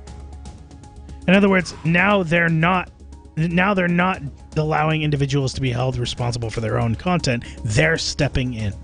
All right, let's talk more about it coming up here. I want you to re-ask the question when we start hour number 3, which is coming up here in moments. And if you want to weigh in on it, jump on our phones right now. Our number is 855-450-3733. You can take control here on Free Talk Live. Anarchadelphia is a conference dedicated to the principles of liberty, individual sovereignty, and freedom from coercion, located in Philadelphia, the cradle of liberty. Anarchadelphia seeks to shed light on issues such as geopolitics, blockchain economics, spiritual health and wellness, as well as exposing the Earth's sacred hidden knowledge, featuring Mark Passio, Max Egan, Derek Brose, Jeff Berwick, and many more this September 13th through 15th. For info and tickets, visit anarchadelphia.com. You're not a wild animal, and you shouldn't be tagged and tracked like one. Where you go and what you do every minute of the day, tracked and recorded by your mobile phone, is often more revealing than your browser history. And tech companies make a fortune selling your location history without your consent. GoDark bags prevent location tracking and protect your privacy by instantly blocking all cell phone, GPS, and Wi-Fi signals to your mobile device. Plus, they're durable, water-resistant, and built for a lifetime of protection. Visit GoDarkbags.com/FTL. That's GoDarkbags.com/FTL. Are you a cryptocurrency advocate? The Crypto Tip is the ideal outreach tool to help new people discover cryptocurrency. It's a printable business card-sized tip that you can give to service providers, preferably in addition to a good cash tip. When the server scans the QR code, it'll bring up an explanation of cryptocurrency, how to install a wallet, and allow them to claim the tip. If they don't claim the crypto, you get your tip refunded to you after a time period you specify. Plus, if they do claim the tip, you get an email alert. Create as many tips as you want at cryptotip.org. That's cryptotip.org. There are lots of ways to listen to Free Talk Live. Our podcast has been around since podcasts began, and now the FTL feed is loaded with content besides our full show archives. Did you know that we make it easy for you to customize your podcast subscriptions? We have different feeds, one that includes only our full shows, one with just the Daily Digest, and one with just the Edgington Post. You decide what you listen to. It's quick and easy to customize your feeds at feeds.freetalklive.com. That's feeds.freetalklive.com. You're listening to the live edition of Free Talk Live. Hour number 3 is next after the news here on the Liberty Radio Network at LRN.FM.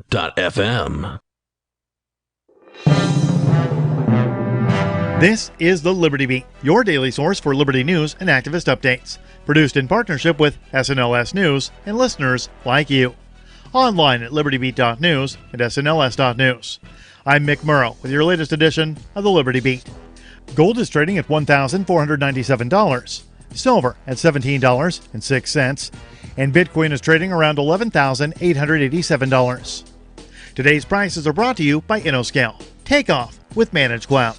Looking for a safe, secure way to store your important files online? Let InnoScale handle it for you. Their high-availability cloud servers are the perfect solution for clients needing one or more secure, scalable servers with built-in hardware failover protection. For details, see them online at innoscale.net. In the news, child sex trafficking victim Centonia Brown was released from prison Wednesday. A development welcomed by human rights advocates who said her case underscores the need to fix the nation's criminal justice system. Now 31 years old, Brown was originally sentenced to life in prison for killing one of the men who solicited her for sex when she was a 16-year-old child. The Mind Unleashed reports that in January, then-Governor Bill Haslam of Tennessee commuted her sentence following pressure from human rights groups, thousands of Americans who signed petitions and wrote letters, and celebrities who helped bring attention to her case. Brown spent more than 14 years behind bars. Brown, in a statement, said she looks forward to using, quote, my experiences to help other women and girls suffering abuse and exploitation, end quote. Though now out of prison, Brown is still under state control. She will be on parole for 10 years. The Liberty Beat is sponsored in part by Brave Botanicals. High-quality kratom and CBD at reasonable prices with excellent customer service. Brave Botanicals is activist-owned and mission-driven and believes so strongly in the power of kratom, they're giving it away for free. Just go to freeounceofkratom.com for a free ounce of kratom delivered to your door. Just pay shipping. That's freeounceofkratom.com. This is the latest edition of the Liberty Beat. Find us online at libertybeat.news and snls.news. Your news now continues. A 13-year-old boy was seriously injured after a man attacked him for not removing his hat during the national anthem at a county fair and rodeo in Montana, resulting in a fractured skull for the young boy. The Mind Unleashed reports that 39-year-old Kurt James Brockway launched his assault on the boy out of a belief that the boy had supposedly disrespected the national anthem. That's according to the Missoulian. The man was arrested and charged with assault on a minor for the attack that occurred at the Mineral County Fair and Rodeo. Taylor Hennick, a rodeo attendee, said she had just paused for the national anthem before hearing a sudden pop and then noticed a child bleeding out of his ears, seizing on the ground. As outraged bystanders quickly began surrounding Brockway, the man attempted to justify the assault by saying that, quote, the boy was disrespecting the national anthem by wearing this hat, end quote. The boy was airlifted for hospital treatment in Washington, where he received treatment for temporal skull fractures. The rapid and dangerous decline of the insect population in the United States, often called an insect apocalypse by scientists, has largely been driven by an increase in the toxicity of U.S. agriculture caused by the use of pesticides. That's according to a study published Tuesday. The study found that American agriculture has become 48 times more toxic to insects over the past 25 years and pinned 92% of the toxicity increase on the pesticides, which were banned by the European Union last year due to the threat they pose to bees and other pollinators. The Mind Unleashed reports that Kendra Klein, Ph.D., study co-author and senior staff scientist at Friends of the Earth, said the United States must follow Europe's lead and ban the toxic pesticides before it's too late. According to National Geographic, they attack the central nervous system of insects, causing overstimulation of their nerve cells, paralysis, and death. Support for the Liberty Beat comes from the Conscious Resistance Network, featuring videos, news reports, and articles from a spiritual anarchist perspective. Experience the Conscious Resistance at theconsciousresistance.com.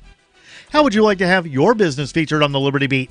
You can. Just send an email to libertybeat@snls.news for details.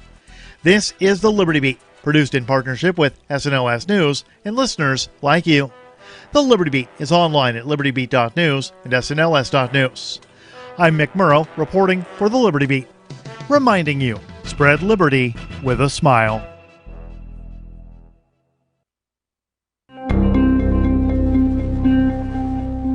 After the USDA unveiled its updated roommate food pyramid earlier this week, Department of Agriculture spokesman Michael Lowry spoke to Onion reporters about just how many servings of someone else's food roommates should be consuming on a day-to-day basis. Under the new guidelines, roommates should eat at least 4 portions of someone else's grains per day, including 1 to 2 cups of already opened cereal. Of course, this is all in addition to the 8 to 16 swigs of milk and orange juice spaced out over a few days. Lowry emphasized that many aspects of the new roommate food pyramid are unchanged from the previous version, including a recommended daily intake of 24 ounces of lunch meat straight from the bag and 5 to 7 weekly finger scoops of Erica's peanut butter. Remember to limit your intake of sugar and sweets from half-open containers, especially if they're Jessica's, because she'll definitely notice. For more on this story, check this week's Onion Review. This is the Onion News Network.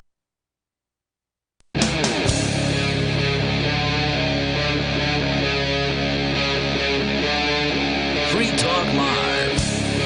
It's Free Talk Live. We are launching into the third hour of the program, talking about a disturbing news piece here that was brought to our attention tonight, thankfully, by one of our callers. By the way, a lot of times news that is brought by our callers is some of the best to talk about. We just haven't seen it. This one is about a proposed executive order from the Trump administration that would ostensibly put the government, specifically the FCC, Federal Communications Commission, and the FTC, the Federal Trade Commission, in charge of social media regulations. Now, Trump is putting this, and this did apparently leak out, but he had made a speech at a meeting, apparently, of right-wing social media activists where he, quote, vowed to, quote, explore all regulatory and legislative solutions to protect free speech. Now, Johnson, just before we went to the news break there, you had asked a question about the differences between platforms and publishers. Mm-hmm. And apparently there's a court case where Facebook has made an argument that they are a publisher, that they aren't just this neutral platform. They have an editorial position, and they are promoting the content that meets that editorial viewpoint. And they're arguing this in court. Right.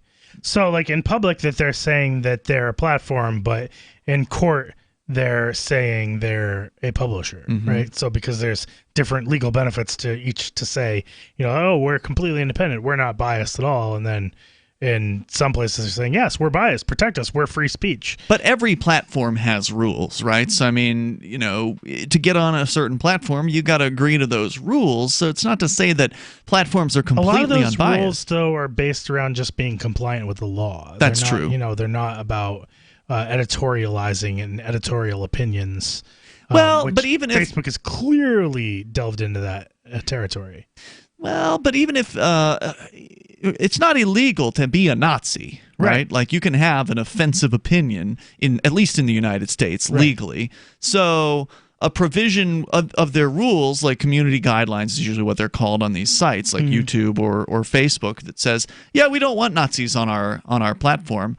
I don't know if that means that they're a publisher because they say you can't be here. But there are laws against hate speech, and they're specifically those terms of service have always been kind of centered around hate speech, right? Not necessarily are you a Nazi or are you a Nazi sympathizer, but it's hard to be a Nazi and not do hate speech. Well, sure, right? but that's how they're designing their sort of guidelines. Well, there right? may be laws against hate speech in places like Canada, right? But not in the United States, right?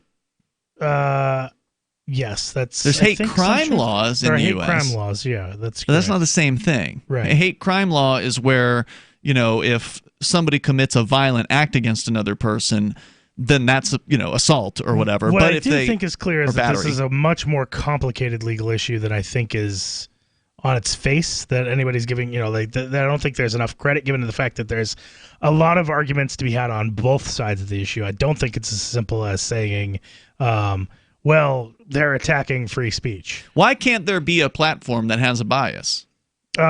Is this just a legal definition or something like that? I think it does come into that because you're a publisher at that point. You're editorializing. I see. A platform by its kind of nature indicates a sort of neutrality, right? It's a platform. It's just a neutral platform. If it's not neutral, then they're editorializing, and now they are a publisher of content. And not all content, only select content. I mean, it's an interesting legal distinction, but I'm not sure I really care. Like, to me, if it's a private platform, you have the right to control who gets on your platform. I mean, there shouldn't be, just because you're calling yourself a platform, the requirement that you allow everybody to stand on your stage, Let me go into this, because we'll get into a specific example of an issue with this. Okay. And why it's so complex. But in a small courtroom in California's Redwood City on Monday, attorneys for social media company represented a different message from the one executives have made to Congress. In interviews and speeches, Facebook, they repeatedly argued, is a publisher and a company that makes editorial decisions which are protected by the First Amendment. The contradictory claim is Facebook's latest tactic against a high-profile lawsuit, exposing a growing tension for the Silicon Valley Corporation, which has long presented itself as a neutral platform that does not have a traditional journalistic responsibility. The suit, filed by an app startup, alleges that Mark Zuckerberg developed a malicious and fraudulent scheme to exploit users' personal data and force rival companies out of business. Facebook, meanwhile, is arguing that its decisions about what not to publish should be protected because it is a publisher. I think it's right about that. In court, Sonal Mehta, it's calling itself a platform to Congress. So is it a platform or is it a publisher? I think it's both. Well, I don't I think that I don't think it has to be one or the other. Well, if they're representing themselves as one or the other, then that could be considered fraud in this case, where they're specifically defrauding this company. Well, if they're going to defraud Congress, I really don't care about that. Well, in court, Sonal Mehta, a lawyer for Facebook, even drew a comparison with traditional media. The publisher's discretion is a free speech right, irrespective of what technological means is used. A newspaper has a publisher function, whether they are doing it on their website in a printed copy. The newspaper isn't obligated to publish your letter.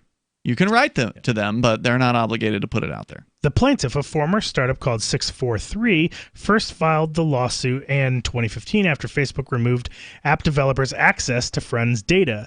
The company had built a controversial and ultimately failed app called Bikinis, which allowed people to filter photos to find the ones with people in bikinis and other swimwear. Okay. 643 attorneys have How could that not have worked? Because Facebook blocked them and removed all their access. 643 attorneys have alleged that Facebook enticed developers to create apps for its platform by implying creators would have long-term access to the site's huge amounts of valuable personal data and then later cut off access, effectively defrauding them. They did. I mean, that's hard to argue against. I'm going to argue against it, though, because when you go on these websites, you are at their discretion. The terms of service are not a contract. Okay, the terms of service that you always agree to, click this box, you can't get into the site. I don't know if those are the same terms of service when you're a developer developing apps and you're getting access to the data. There's definitely a different set of terms, right? But there's a term. There are terms of service when you decide you want to develop an app for Facebook. And I'm sure these lawyers are very into this. I guarantee you those terms of service say we can change the terms of service at any time that we like. Almost all terms of service. Almost all of them that I've ever seen, and I don't read them all, but every time I've looked, there's always a provision in there that says we reserve the right to update or modify these terms at any time. And sometimes the terms of service will say, then we will notice you of these changes. Right. But sometimes they say, we don't have to notice you of these changes. And that's why these legal arguments become so important around the particular distinctions of, is it a publisher or is it a platform? Because what happens is if something is ruled one or the other,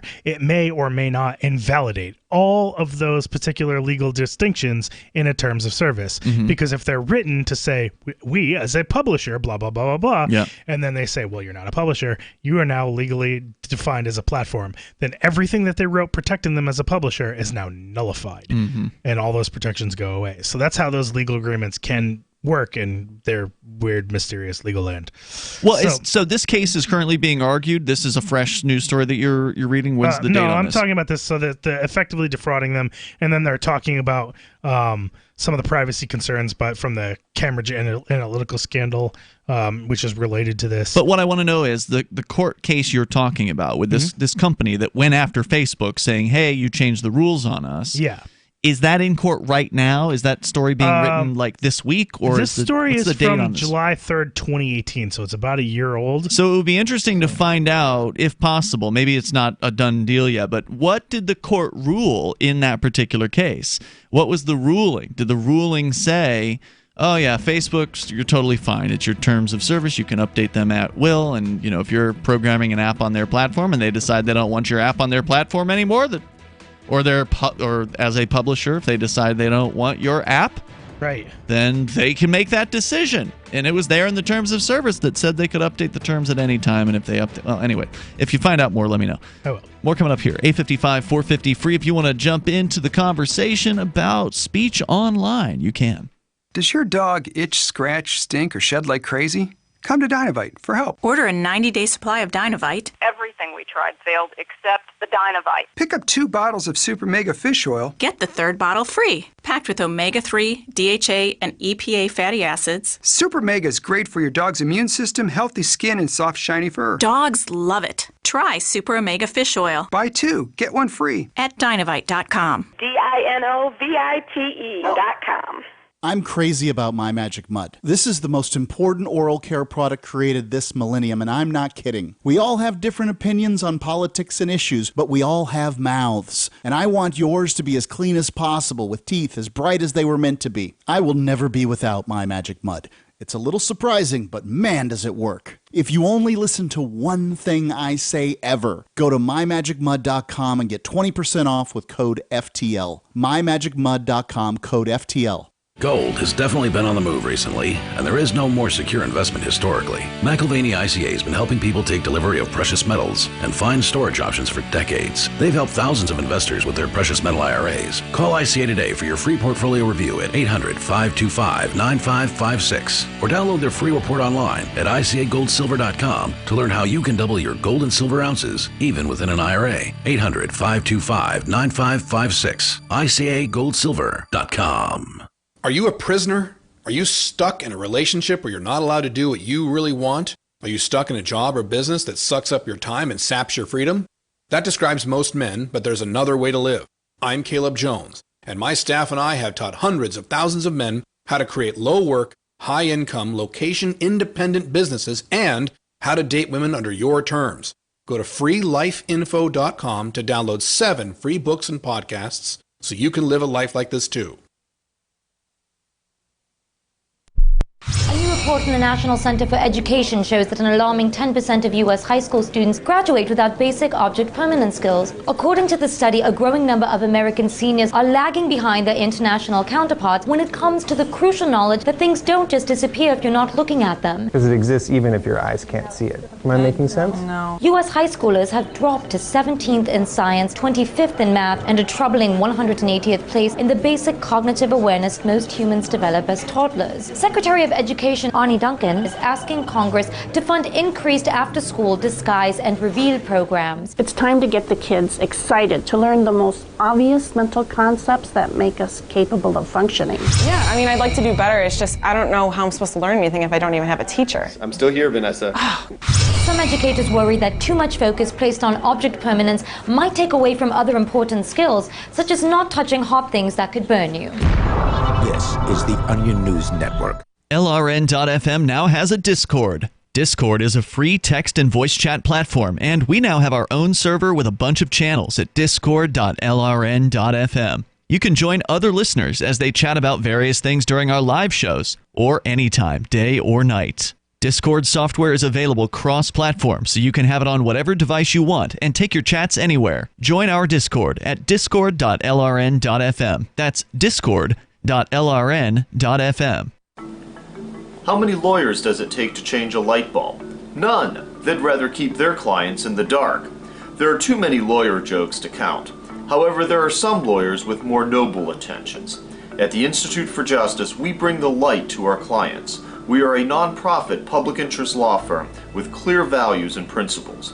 At IJ, we fight for those whose most basic rights are denied by the government. Visit our website today at ij.org. You're listening to the best liberty-oriented audio streamed around the clock, on the air, and online. This is the Liberty Radio Network at LRN.FM.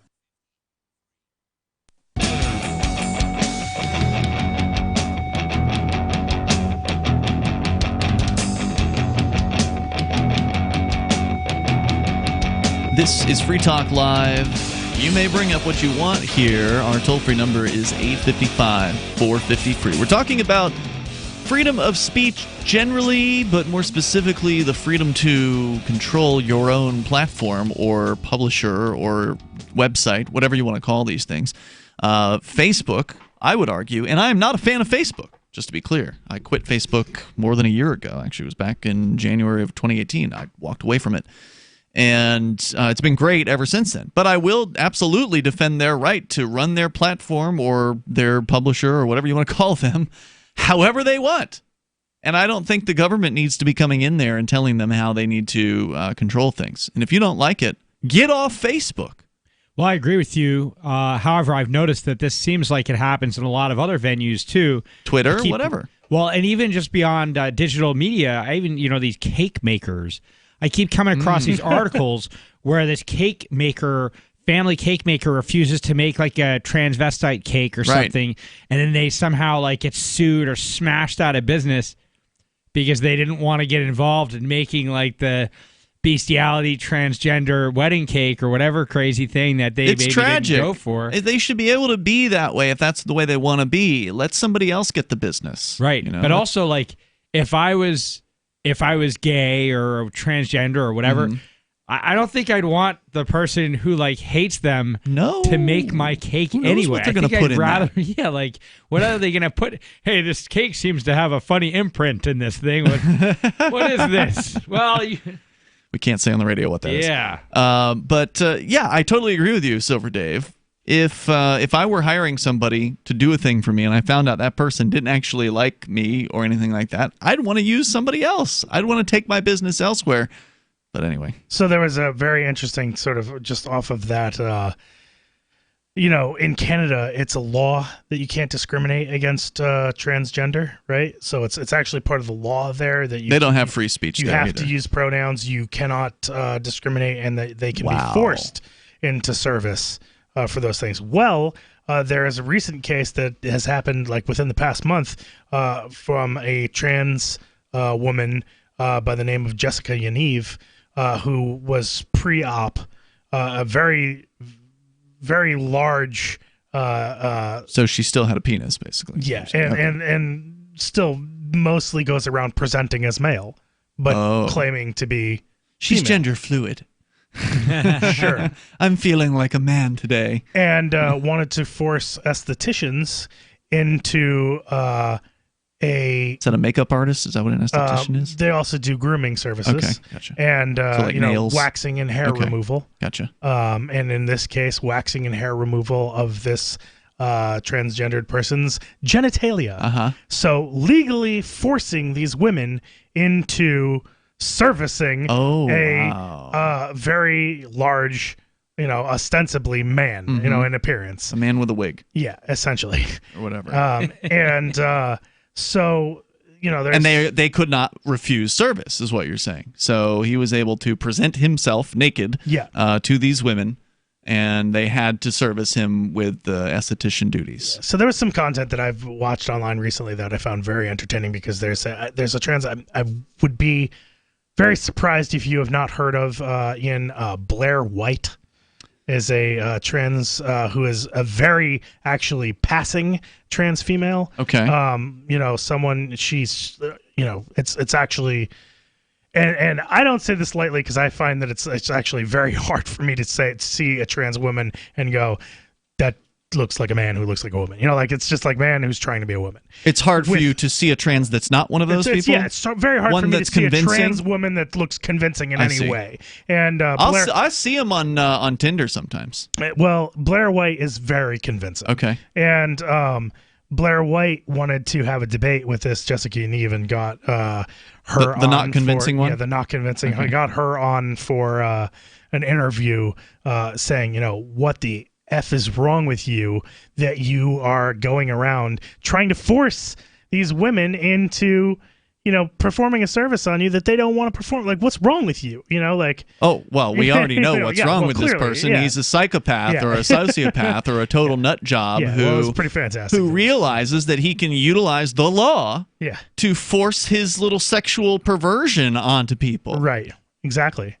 And so she, went into saying, basically attacking, say, you're a predator, Mhm. and, calling out a predator. Yeah, sure. And it was just, that was very sort of interesting content. So let's see. So we were talking about this story about Trump with this proposal that is going to be an executive order, and we've yet to actually see the executive order, but the different media companies are claiming they've seen it. And it's apparently titled, quote, Protecting Americans from Online Censorship, unquote. It claims the White House has received more than 15,000 anecdotal complaints of social media platforms censoring American political discourse. The summary indicates the Trump administration in the draft order will offer to share the complaints it's received with the FTC. In May, the White House launched a website inviting consumers. Did you know this? I had not heard about this. Inviting consumers to report complaints of alleged partisan bias by social media companies. So they've been asking for data from users to say, oh, well, tell us when you feel like you've been discriminated against because of your political viewpoint on these different platforms. They're preparing to, pitch this idea. The FTC will also be asked to open a public complaint docket, according to the summary, and to work with the FCC to develop a report investigating how tech companies curate their platforms and whether they do so in neutral ways. Companies whose monthly user base accounts for 1/8 of the population in the U.S. or more could find themselves facing scrutiny, the summary said. including but not limited to Facebook, Google, Instagram, Twitter, Pinterest, and Snapchat. So there's the key restriction on this proposal, is it'll only be for big companies. So if you're running a relatively small website, for now, you're safe. But this crackdown will be targeted at the biggest of the big. And if they can get away with this, then it will come to the smaller sites, I think. Because Facebook and Twitter are going to fight. They're going to take this to court. Right. And they should. They've got the resources to do this. But if they can defeat Facebook and Twitter, if they can force this regulation down their throats and make them become this sort of neutral platform that these conservatives want them to be, that will be, I think, a very sad day for freedom of speech on the internet, because it will not exist anymore. Because that would be, then at that point, they've made their point that they control what you say. The big guys couldn't fight them, and that's it. Might as well shut down the comment section on every website everywhere, because if you allow comments, if they get away with this, and you allow comments on your website, but you don't want certain comments on your website, you will be under this. You at some point will fall under these regulations. So just close it off completely. So this will be a completely new phase for the web. So Web 1.0, remember these designations? I don't know what .0 we're on nowadays, but there was what they called Web 1.0, which was where it was like websites were just a place where you went to learn about a thing, whatever it was that they wanted you to know about. Web 2.0 was the idea of interacting with the site, with posting a comment, being able to comment and interact with other viewers of the site, or even the authors on that site. That was Web 2.0. It was all about interaction. And now they're talking about getting rid of that, because that's what's inevitably going to happen if the government is successful at this crackdown. There's more coming up here. If you want to share your thoughts, Johnson, you've got another story about Trump. He says he wants to make it easier to put people in the crazy ward. Do you have a crypto wealth advisor or coach? If so, has your cryptocurrency advisor been investing in technology stocks for over 20 years? Have they left the corporate world and retired? Or are they still trying to make a weekly paycheck? Have they produced six-figure results for their customers in the past 30 days? And very importantly, are they a member of the Digital Currency Council? Seth Maniscalco is the founder of Crypto Wealth Coach and CryptoWealthCoach.com. Seth invested in his first Roth IRA at 19 years old while living abroad, and has been investing in Wall Street and technology for over 20 years, with experience in all the money markets. By comparison, so many of these so-called crypto gurus have barely been alive for 20 years. Seth has not only experienced personal success from his own investments in crypto, he has also helped his clients earn 6- and 7-figure incomes, including helping investors make over $750,000 in EOS in 90 days and 1,225% in only 5.5 months with Chainlink. Seth has help for the small do-it-yourself guy on up to crypto whales. Increase your wealth. Visit CryptoWealthCoach.com. Since time began, tyrants have taken aim at personal liberties. Now there's a movie that aims back. The government has no more right to tell us what to put in our bodies than they have to take our guns or tell us what books we can read. 6 drug police were eaten by bears while raiding a marijuana farm. On your knees, you dirty hippies! Jesus. On your knees! What's the problem, officer? Today, many cops who enforce pot laws do so only because it provides them with cushy jobs, good benefits, and a chance to push people around. I was an undercover narcotics officer. The drug war is nothing but a farce. The Second Amendment says you gotta keep you and your gat intact. Guns and Weed, The Road to Freedom. A film by Michael W. Dean and Nima Vadadi. DVD available now at gunsandweed.com or on Amazon. That's gunsandweed.com. Makes the perfect gift. Remember, that's gunsandweed.com. Bitcoin.com has launched a trading platform at local.bitcoin.com, allowing you to buy or sell Bitcoin Cash via dozens of payment methods like PayPal, Venmo, bank deposit, remittances, or meeting in person with cash. There are no ID requirements to sign up for and use the site, and all communications between buyers and sellers are encrypted. Finally, a global trading platform that respects your privacy. Visit local.bitcoin.com to get started trading Bitcoin Cash. Local.bitcoin.com. The LRN.FM social media channels have been revamped. We've eliminated Facebook and focused on other platforms like Twitter and Mastodon, the decentralized alternative to Twitter. On our accounts, you'll find posts from multiple LRN.FM show hosts together in one place. Follow us on Twitter at twitter.lrn.fm, or better yet, move to the decentralized Mastodon social media platform at toot.lrn.fm, toot.lrn.fm. I think you'll like it. This is novelist Tom Robbins. When my mother was diagnosed with glaucoma, her conservative Virginia physician told her there was only one treatment that might ease her pain and save her eyesight. That treatment was medical marijuana, which he could not prescribe. I offered to get her some and teach her how to use it effectively, but my father objected because marijuana was against the law. So my mother, who loved to read and walk in nature, was condemned to grow cruelly, unnecessarily blind. Tragedies like this happen all the time, but they don't have to keep happening.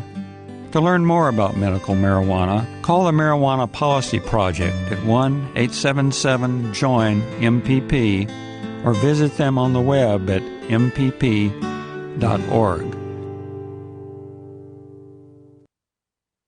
Do you love Twitter? Make sure you favorite the LRN.FM Twitter account so you can receive our tweets at twitter.lrn.fm. That's twitter.lrn.fm.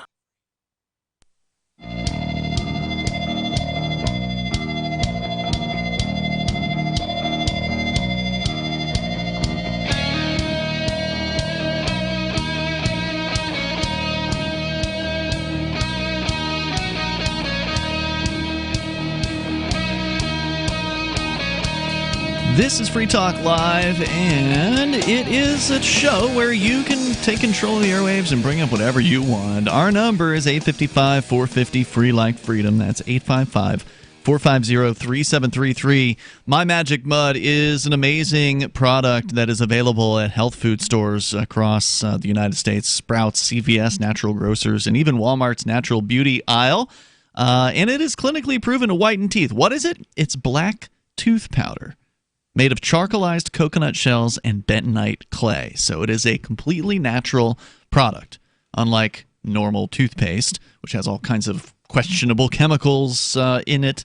You can actually swallow My Magic Mud. In fact, that's true of all their products, which are all natural. They've got some mouthwash now. They've got toothpaste. But their original product was this tooth powder that is an amazing product. You can go to mymagicmud.com, and you can get yours there with 20% off discount by using code FTL20. That's code FTL20. FTL like Free Talk Live. FTL20 at mymagicmud.com. Many of our co-hosts here on Free Talk Live were users of My Magic Mud before they came on as a sponsor again here. Now, they did sponsor us many years ago when they were first getting started, and they're much more successful now than they've been doing very, very well. Getting into, I mean, if you can get into Walmart, that says you've done something right as a company. So kudos to them. But you don't need to go to Walmart to get it. Just go to mymagicmud.com and use code FTL20 as we continue here talking about Trump and freedom of speech online. And Trump is positioning himself as the defender of freedom of speech, saying that his administration is going to come into Facebook and Twitter and Instagram and these other so-called platforms, or whatever you want to call them, publishers. There's an argument about that. And that they're going to make sure, the FCC is going to make sure they're playing fair. And there's a lot of people who want this to happen. There's a lot of people who say, well, Facebook exists. Facebook should be a platform. I should be able to be on Facebook. I should be able to say what I want on Facebook. But I don't think if you care about freedom, that should be your position. You should say that Facebook should have the right to discriminate, and that if you don't like the way they're discriminating and you don't like their rules, use a different platform. But you'll go somewhere else. Of course, these goons don't care about freedom. The Facebook goons? No, the government goons. The government goons, okay. Of course they don't care about freedom. No. And to me, there's always an ulterior motive. So, like, they're doing this. What is the motive behind this? Obviously, they're getting control. Something. Total control. Mm-hmm. And so, yeah, I mean, anything that they do is always bad. So there's an interesting argument here. It says, like, in the 643 case, Facebook has also cited Section 230 The Communications Act paved the way for the modern internet by asserting that platforms cannot be liable for the content users post to their sites. In the court filings, Facebook quoted a law by saying the providers of a computer service should not be treated as the publisher of information coming from others, right? Mm-hmm. But it's this guy, Jane Curley, professor of media ethics and law at the University of Minnesota, says it just strikes me as fundamentally problematic. On one hand, you're trying to argue that you're this publisher making editorial judgments, but then turn around, they claim that they are protected under Section 230 because they're not publishers. Natalie Nagel, Facebook's Associate General Counsel for Litigation, defended the company's legal strategy in a statement to The Guardian, saying, Facebook explained in today's hearing that when we decide what content to make available through our platform are right protected by Section 230, like many other technology companies, we rely on discretion protected by this law to police bad behavior on our service. Facebook... That law, the Section 230 of the Communications Decency Act, all that does is it clarifies to the government that, hey, you should be keeping your hands off of this, because all it does is essentially a private property it's just a private property statement saying, if this is your thing, you can do what you want with that thing. Right. That's the way it should be. That's what private property is supposed to be respected. But you're absolutely right, Silver Dave. This government gang is going to come in here. They're going to masquerade as though they're going to be helping. Oh, we're protecting freedom. We're just going to protect your freedom of speech here on this private platform. You won't be needing this. Shike. And the government, and I think another good way to say what you were saying is, the government that's big enough to give you what you want is also big enough to take away everything you have. Okay, but it's not the government. And see, this is where my problem is. So it's not really necessarily the government saying we're forcing you to be independent. It's the government saying we're not going to protect you from lawsuits for libel if you're not acting as a publisher, right? So I don't know. It's like it's so many levels of government, right? That it's a very weird thing, because it's not like the government saying, we're going to force you to be neutral. They're just saying, well, you're acting as a publisher, so we're not going to protect you from individuals who are harmed by your actions in some of these cases. Right? I mean, I just don't think it's as simple as I don't think that a publisher should be liable for that. So think about like a classic publisher, a book publisher. Sure. Right? Have you guys ever seen any of the book catalogs where there's like Anarchist Cookbook and all kinds of like dangerous sound, like How to Kill a Man with, all kinds of like, self-defense books, all kinds of like How to Build Bombs, all kinds of like dangerous, questionable ideas that a lot of people would say shouldn't be allowed. Well, in the United States, because of so-called free speech, you have the right to publish bomb-making plans. You have the right to publish 3D gun printable plans. But you don't have the right to say John Smith is stealing from people, especially when this person maybe isn't doing that, right? Like, is stealing from people and kicks puppies and, don't go to this person's business and, you're intentionally trying to harm someone. Those are, for example, some types of things that are not protected. So you're saying speech about a private person that could be considered libelous. Sure. I see what you're saying there. Couldn't a publisher have a disclaimer that basically says, we're publishing this book, but we don't really know what's in it? I guess. I don't know. When you come onto our website, you're agreeing that we are not liable for the things that people are saying here. This is all stuff that can be covered in terms of service. To exclaim themselves and say, well, we don't know what's going on here. We're not paying close enough attention. You are welcome to bring a thing to our attention. We may review it at that point, but otherwise we don't know what's going on here. And as Ron Wyden from Oregon points out, he says, this is from the CNN article about the Trump executive order that's being proposed. He says, quote, the law that I wrote, Section 230, allows platforms to get this kind of slime and hate off the platform, unquote, referring to hate speech that has appeared on forums such as 8chan. Under the current law, says CNN, internet companies are not liable for most of the content that their users or other third parties post on their platforms. Tech platforms also qualify for broad legal immunity when they take down objectionable content, at least when they are acting, quote, in good faith, unquote. So the legislation has been interpreted to give tech companies the benefit of the doubt. And Trump is talking about coming in there and basically saying, well, now you can't take down what you've been taking down before. And that's really scary. Right. And that's a very dangerous precedent to set. Let's talk to Bad Slave. He's on the line on our Discord call-in lines. Go ahead, Bad Slave. Yes, well, I think a good piece of what's going on is this whole huge adoption of hate and hate speech. And I think that we ought to really look at this sort of thing as a childish, representation. I mean, people that are young, they're not fully emotionally developed, so they can't, work through in a healthy way any kind of conflict. So they just spout hate, and I think that people are stuck in their adolescence for the most part, and are happy to engage in that. And they point at this guy and that's hold that thought, Bad Slave. We'll let you continue here in just a moment. Our number is 855-450-FREE like freedom. There's more on the way. Your thoughts welcome. Free Talk Live.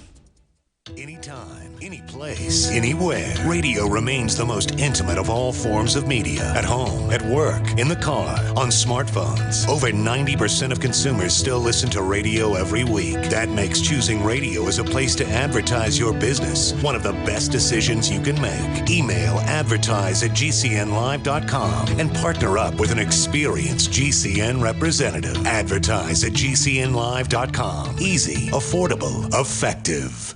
Hi, I'm Adam Barata, author of the book Gold is a Better Way. It became a national bestseller. It's now become a movement. My member site went live 1 year ago, and since that time, gold is up $250. It's outperforming the highest flying stock market in history by 15%. And for the first time, I'm opening up my live gold summit to non-members.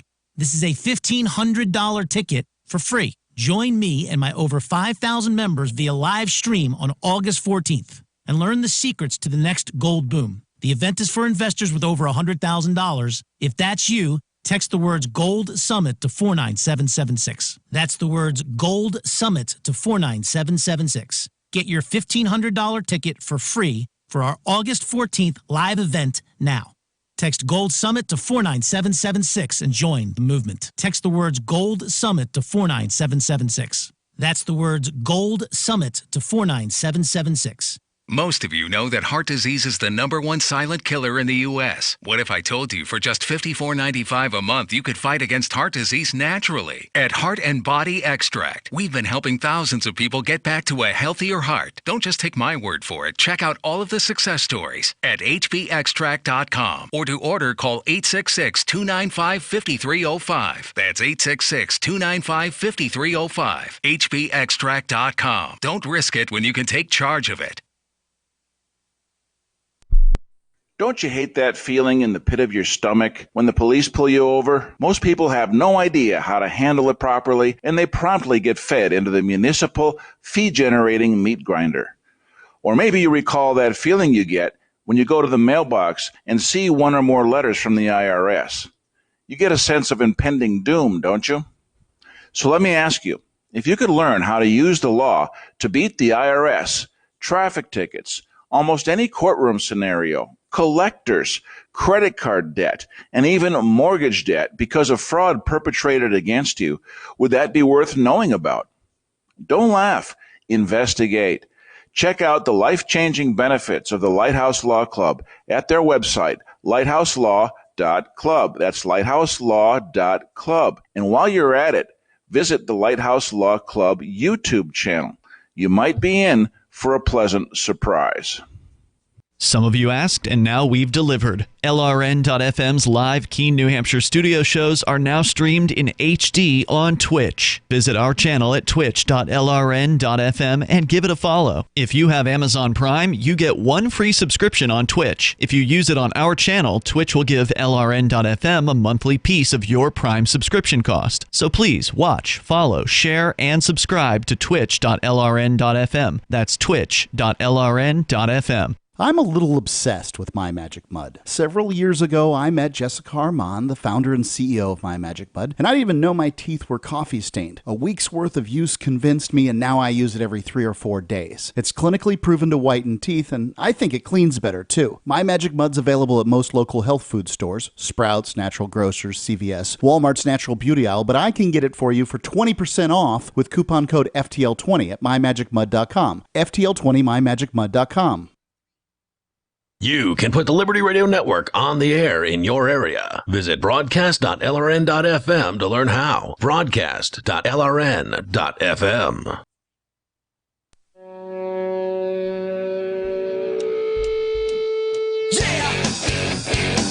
Free Talk Live. You can dial toll free here. You may be part of the show. As long as we want you to be, because, we're in charge of this here platform or publisher or whatever. I'm still not sure what. For right now, What would you anyway. consider us, Johnson? Are we a platform or are we a publisher? We're clearly a publisher. We're a publisher, okay. Even though we let anyone call in about almost anything they want. Yeah, I mean, in that capacity, we're a platform, I guess. But See, this is my argument that you can be both. But you're editorializing, so That's true. And we won't let you go on if you say things that are offensive. You're a publisher that gives people a platform. I mean, essentially. Okay. So you can be both.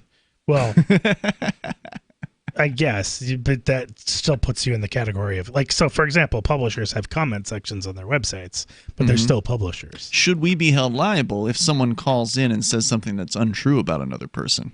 In a radio show, you absolutely would be, in fact, unless you shut it down. There are specific actions I think that you have to legally take if somebody calls in and starts spewing Well, usually what we'll do is we'll say, well, we don't know if that's true. Right. We'll say and something that's pretty much like what you have to do, right? Yeah. I mean, but to disclaim it, and it's kind of like what a publisher, a newspaper has to do is say allegedly. Mm-hmm. Newspapers have now taken their status as or they've publishers. got the disclaimer that says at the top, we don't. To go as far as to take it as far as they possibly can now, to be despicable, not. Neutral as possible. I mean, all these news organizations are just the bias and the polarization is just so far out there now, right? I mean, you can't find news anymore that's not trying to be biased. Not like old school journalism where it was old school journalism was at least trying to be neutral. Nobody tries to be neutral anymore. I mean, I think it's hard to find. I don't know if I think that's a bad thing necessarily. At least if you know what their perspective is, you know what you're getting. I guess, or if they, didn't have that, they would be hiring people with multiple different perspectives. Maybe there would be more of a conversation. I don't know. I think that there should at least be an attempt to remove the bias as much as possible. Let's go to back to Bad Slave. He was trying to make some sort of point here. Bad Slave, go ahead with what were you calling about? I thought I was doing a good job.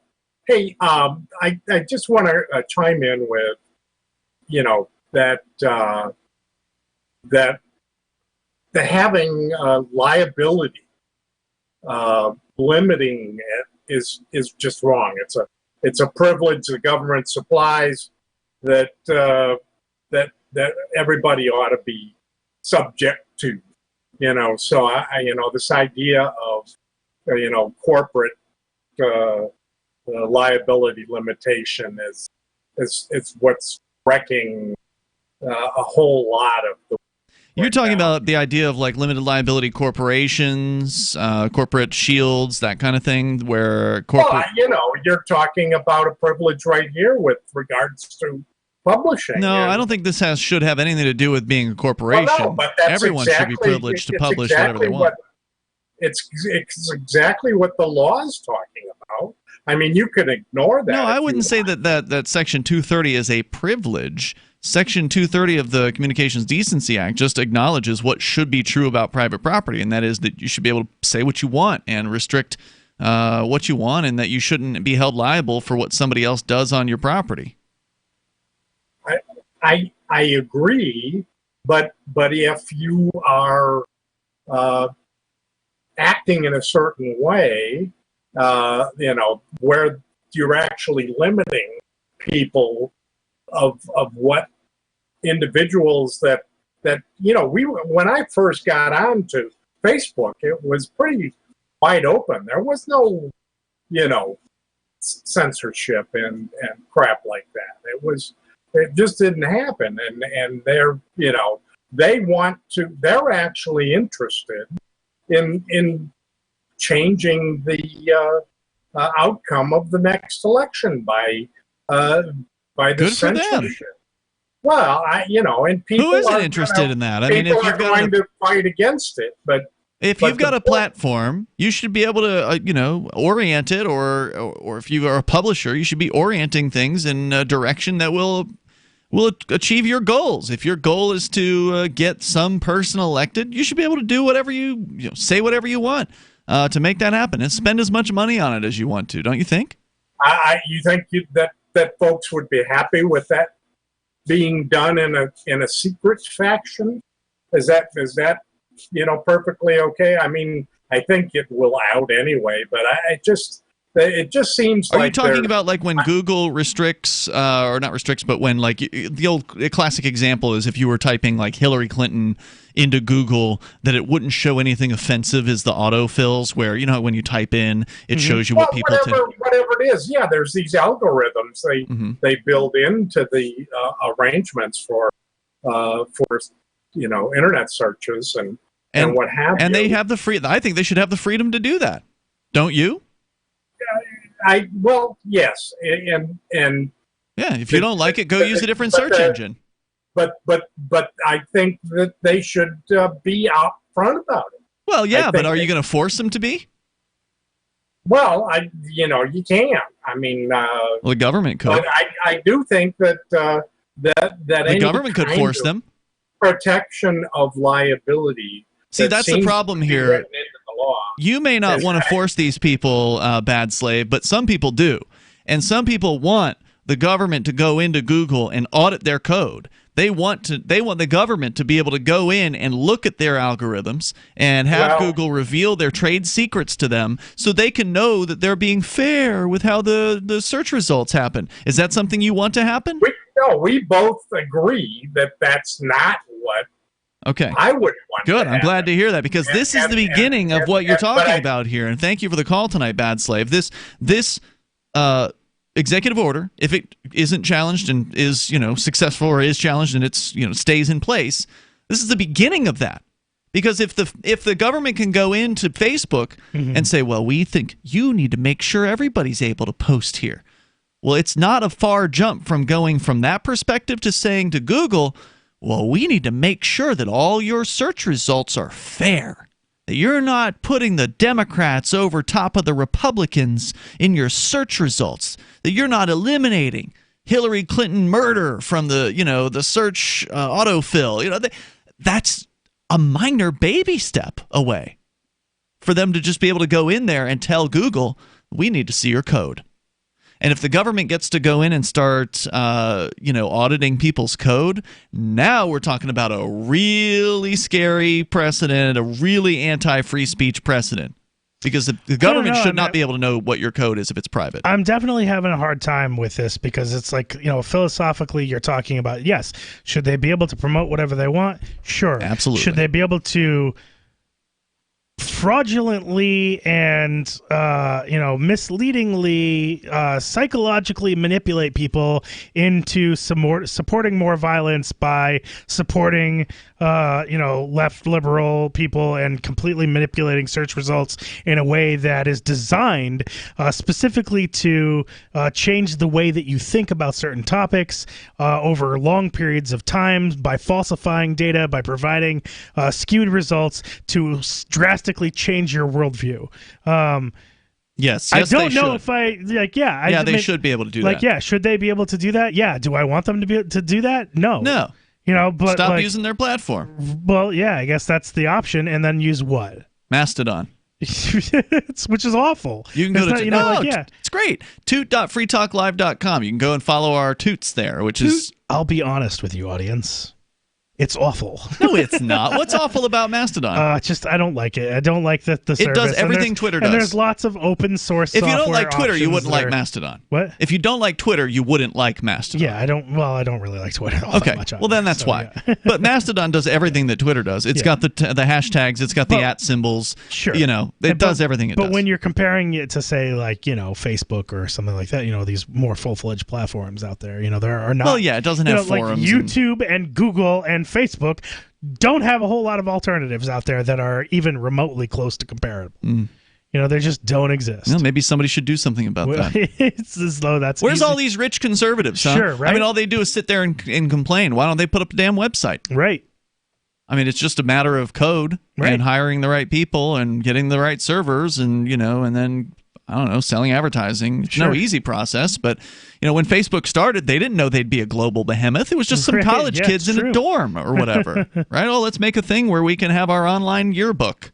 That's where it started. Sure.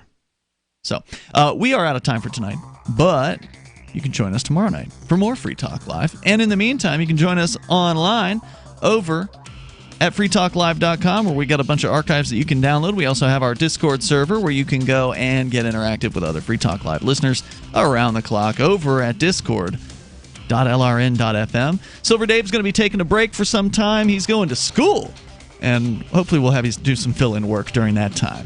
We'll see you tomorrow. freetalklive.com. Thanks, everybody.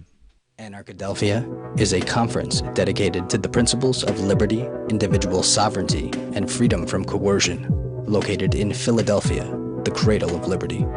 Anarchadelphia seeks to shed light on issues such as geopolitics, blockchain economics, spiritual health and wellness, as well as exposing the Earth's sacred hidden knowledge, featuring Mark Passio, Max Egan, Derek Brose, Jeff Berwick, and many more this September 13th through 15th. For info and tickets, visit anarchadelphia.com. You're not a wild animal, and you shouldn't be tagged and tracked like one. Where you go and what you do every minute of the day, tracked and recorded by your mobile phone, is often more revealing than your browser history. And tech companies make a fortune selling your location history without your consent. GoDark bags prevent location tracking and protect your privacy by instantly blocking all cell phone, GPS, and Wi-Fi signals to your mobile device. Plus, they're durable, water-resistant, and built for a lifetime of protection. Visit GoDarkbags.com/FTL. That's GoDarkbags.com/FTL.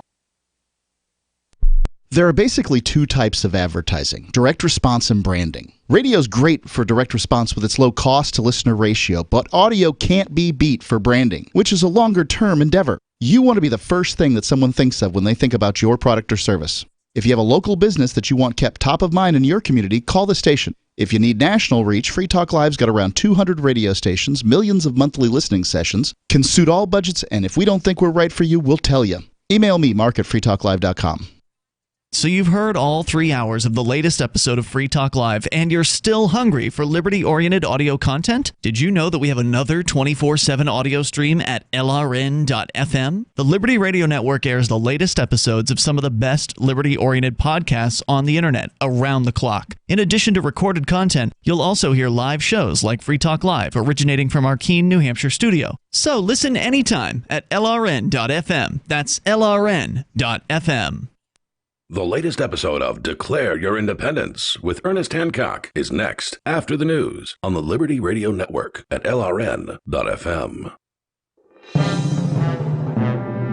This is the Liberty Beat, your daily source for liberty news and activist updates. Produced in partnership with SNLS News and listeners like you. Online at libertybeat.news and snls.news. I'm Mick Murrow with your latest edition of the Liberty Beat. Gold is trading at $1,497, silver at $17.06, and Bitcoin is trading around $11,887. Today's prices are brought to you by InnoScale. Take off with Managed Cloud. Looking for a safe, secure way to store your important files online? Let InnoScale handle it for you. Their high availability cloud servers are the perfect solution for clients needing one or more secure, scalable servers with built-in hardware failover protection. For details, see them online at innoscale.net. In the news, child sex trafficking victim Centonia Brown was released from prison Wednesday. A development welcomed by human rights advocates who said her case underscores the need to fix the nation's criminal justice system. Now 31 years old, Brown was originally sentenced to life in prison for killing one of the men who solicited her for sex when she was a 16-year-old child. The Mind Unleashed reports that in January, then-Governor Bill Haslam of Tennessee commuted her sentence following pressure from human rights groups, thousands of Americans who signed petitions and wrote letters, and celebrities who helped bring attention to her case. Brown spent more than 14 years behind bars. Brown, in a statement, said she looks forward to using, quote, my experiences to help other women and girls suffering abuse and exploitation, end quote. Though now out of prison, Brown is still under state control. She will be on parole for 10 years. The Liberty Beat is sponsored in part by Brave Botanicals, high-quality kratom and CBD at reasonable prices with excellent customer service. Brave Botanicals is activist-owned and mission-driven, and believes so strongly in the power of kratom, they're giving it away for free. Just go to freeounceofkratom.com for a free ounce of kratom delivered to your door. Just pay shipping. That's freeounceofkratom.com. This is the latest edition of the Liberty Beat. Find us online at libertybeat.news and snls.news. Your news now continues. A 13-year-old boy was seriously injured after a man attacked him for not removing his hat during the national anthem at a county fair and rodeo in Montana, resulting in a fractured skull for the young boy. The Mind Unleashed reports that 39-year-old Kurt James Brockway launched his assault on the boy out of a belief that the boy had supposedly disrespected the national anthem. That's according to the Missoulian. The man was arrested and charged with assault on a minor for the attack that occurred at the Mineral County Fair and Rodeo. Taylor Hennick, a rodeo attendee, said she had just paused for the national anthem before hearing a sudden pop and then noticed a child bleeding out of his ears, seizing on the ground. As outraged bystanders quickly began surrounding Brockway, the man attempted to justify the assault by saying that, quote, the boy was disrespecting the national anthem by wearing this hat, end quote. The boy was airlifted for hospital treatment in Washington, where he received treatment for temporal skull fractures. The rapid and dangerous decline of the insect population in the United States, often called an insect apocalypse by scientists, has largely been driven by an increase in the toxicity of U.S. agriculture caused by the use of pesticides. That's according to a study published Tuesday. The study found that American agriculture has become 48 times more toxic to insects over the past 25 years and pinned 92% of the toxicity increase on the pesticides, which were banned by the European Union last year, due to the threat they pose to bees and other pollinators. The Mind Unleashed reports that Kendra Klein, Ph.D., study co-author and senior staff scientist at Friends of the Earth, said the United States must follow Europe's lead and ban the toxic pesticides before it's too late. According to National Geographic, they attack the central nervous system of insects, causing overstimulation of their nerve cells, paralysis, and death. Support for the Liberty Beat comes from the Conscious Resistance Network, featuring videos, news reports, and articles from a spiritual anarchist perspective. Experience the Conscious Resistance at theconsciousresistance.com. How would you like to have your business featured on the Liberty Beat? You can. Just send an email to libertybeat@snls.news for details. This is the Liberty Beat, produced in partnership with SNLS News and listeners like you. The Liberty Beat is online at libertybeat.news and snls.news. I'm Mick Murrow, reporting for the Liberty Beat, reminding you, spread liberty with a smile. Calling it the most effective means to reaching one's full earning potential. A new report issued by the Employee Benefit Research Institute this week found that violently slamming one's supervisor against a wall and shouting, "Cash, I need more cash," is still the leading tactic for securing a raise amongst American workers. We found that employees have the most success negotiating their salaries when they stride confidently into their supervisor's office, manhandle them like a rag doll, and demand more money right now. Experts confirmed that the majority of employees who managed to increase their salaries maintained direct eye contact with their supervisors while reiterating that they were not f***ing around, emphasizing their position with phrases such as, "Give me the money now," and "I said more cash, old man." The Onion sat down with Kevin Simmons, who recently applied these methods in negotiating a competitive bump in his annual salary. So the other day I walked right into his office, grabbed his throat with my hand, and told him straight up, "Start paying me more f***ing money today." And I grabbed $100 out of his wallet and told him that was a good start. This is the Onion News Network. And now, live from the studios of Freedom's Phoenix, Ernest Hancock. Believe me when I say we have a difficult time ahead of us. But if we are to be prepared for it, we must first shed our fear of it. I stand here without fear because I remember that I am here not because of the path that lies before me, but because of the path that lies behind me. I remember that for 100 years we have fought these machines. And after a century of war, I remember that which matters most. We are still here! Today, let us make them remember. We are not afraid!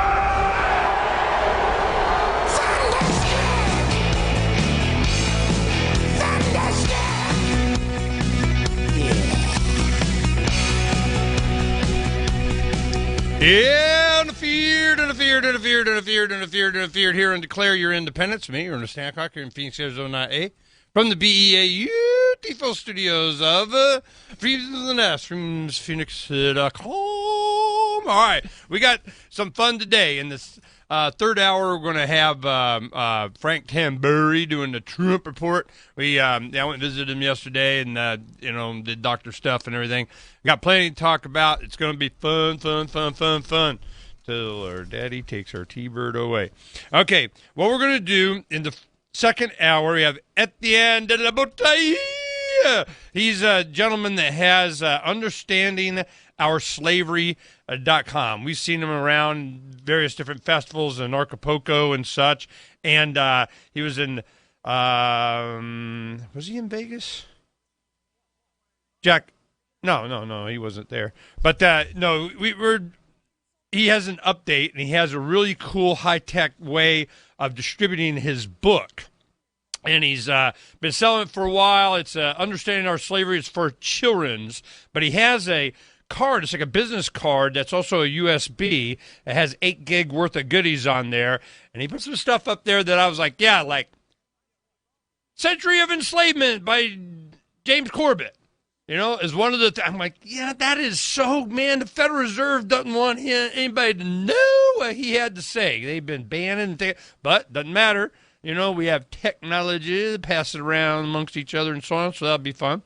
The first hour we'll have on the line Nova. He's a gentleman that I met up at Jackalope. He is a Native American that is, has some skills. Plays the flute, has some leather skills, and I didn't get to spend enough time with him, and I wanted to make sure that you got to visit with him. We got to say hello to Nova. Nova, how are you?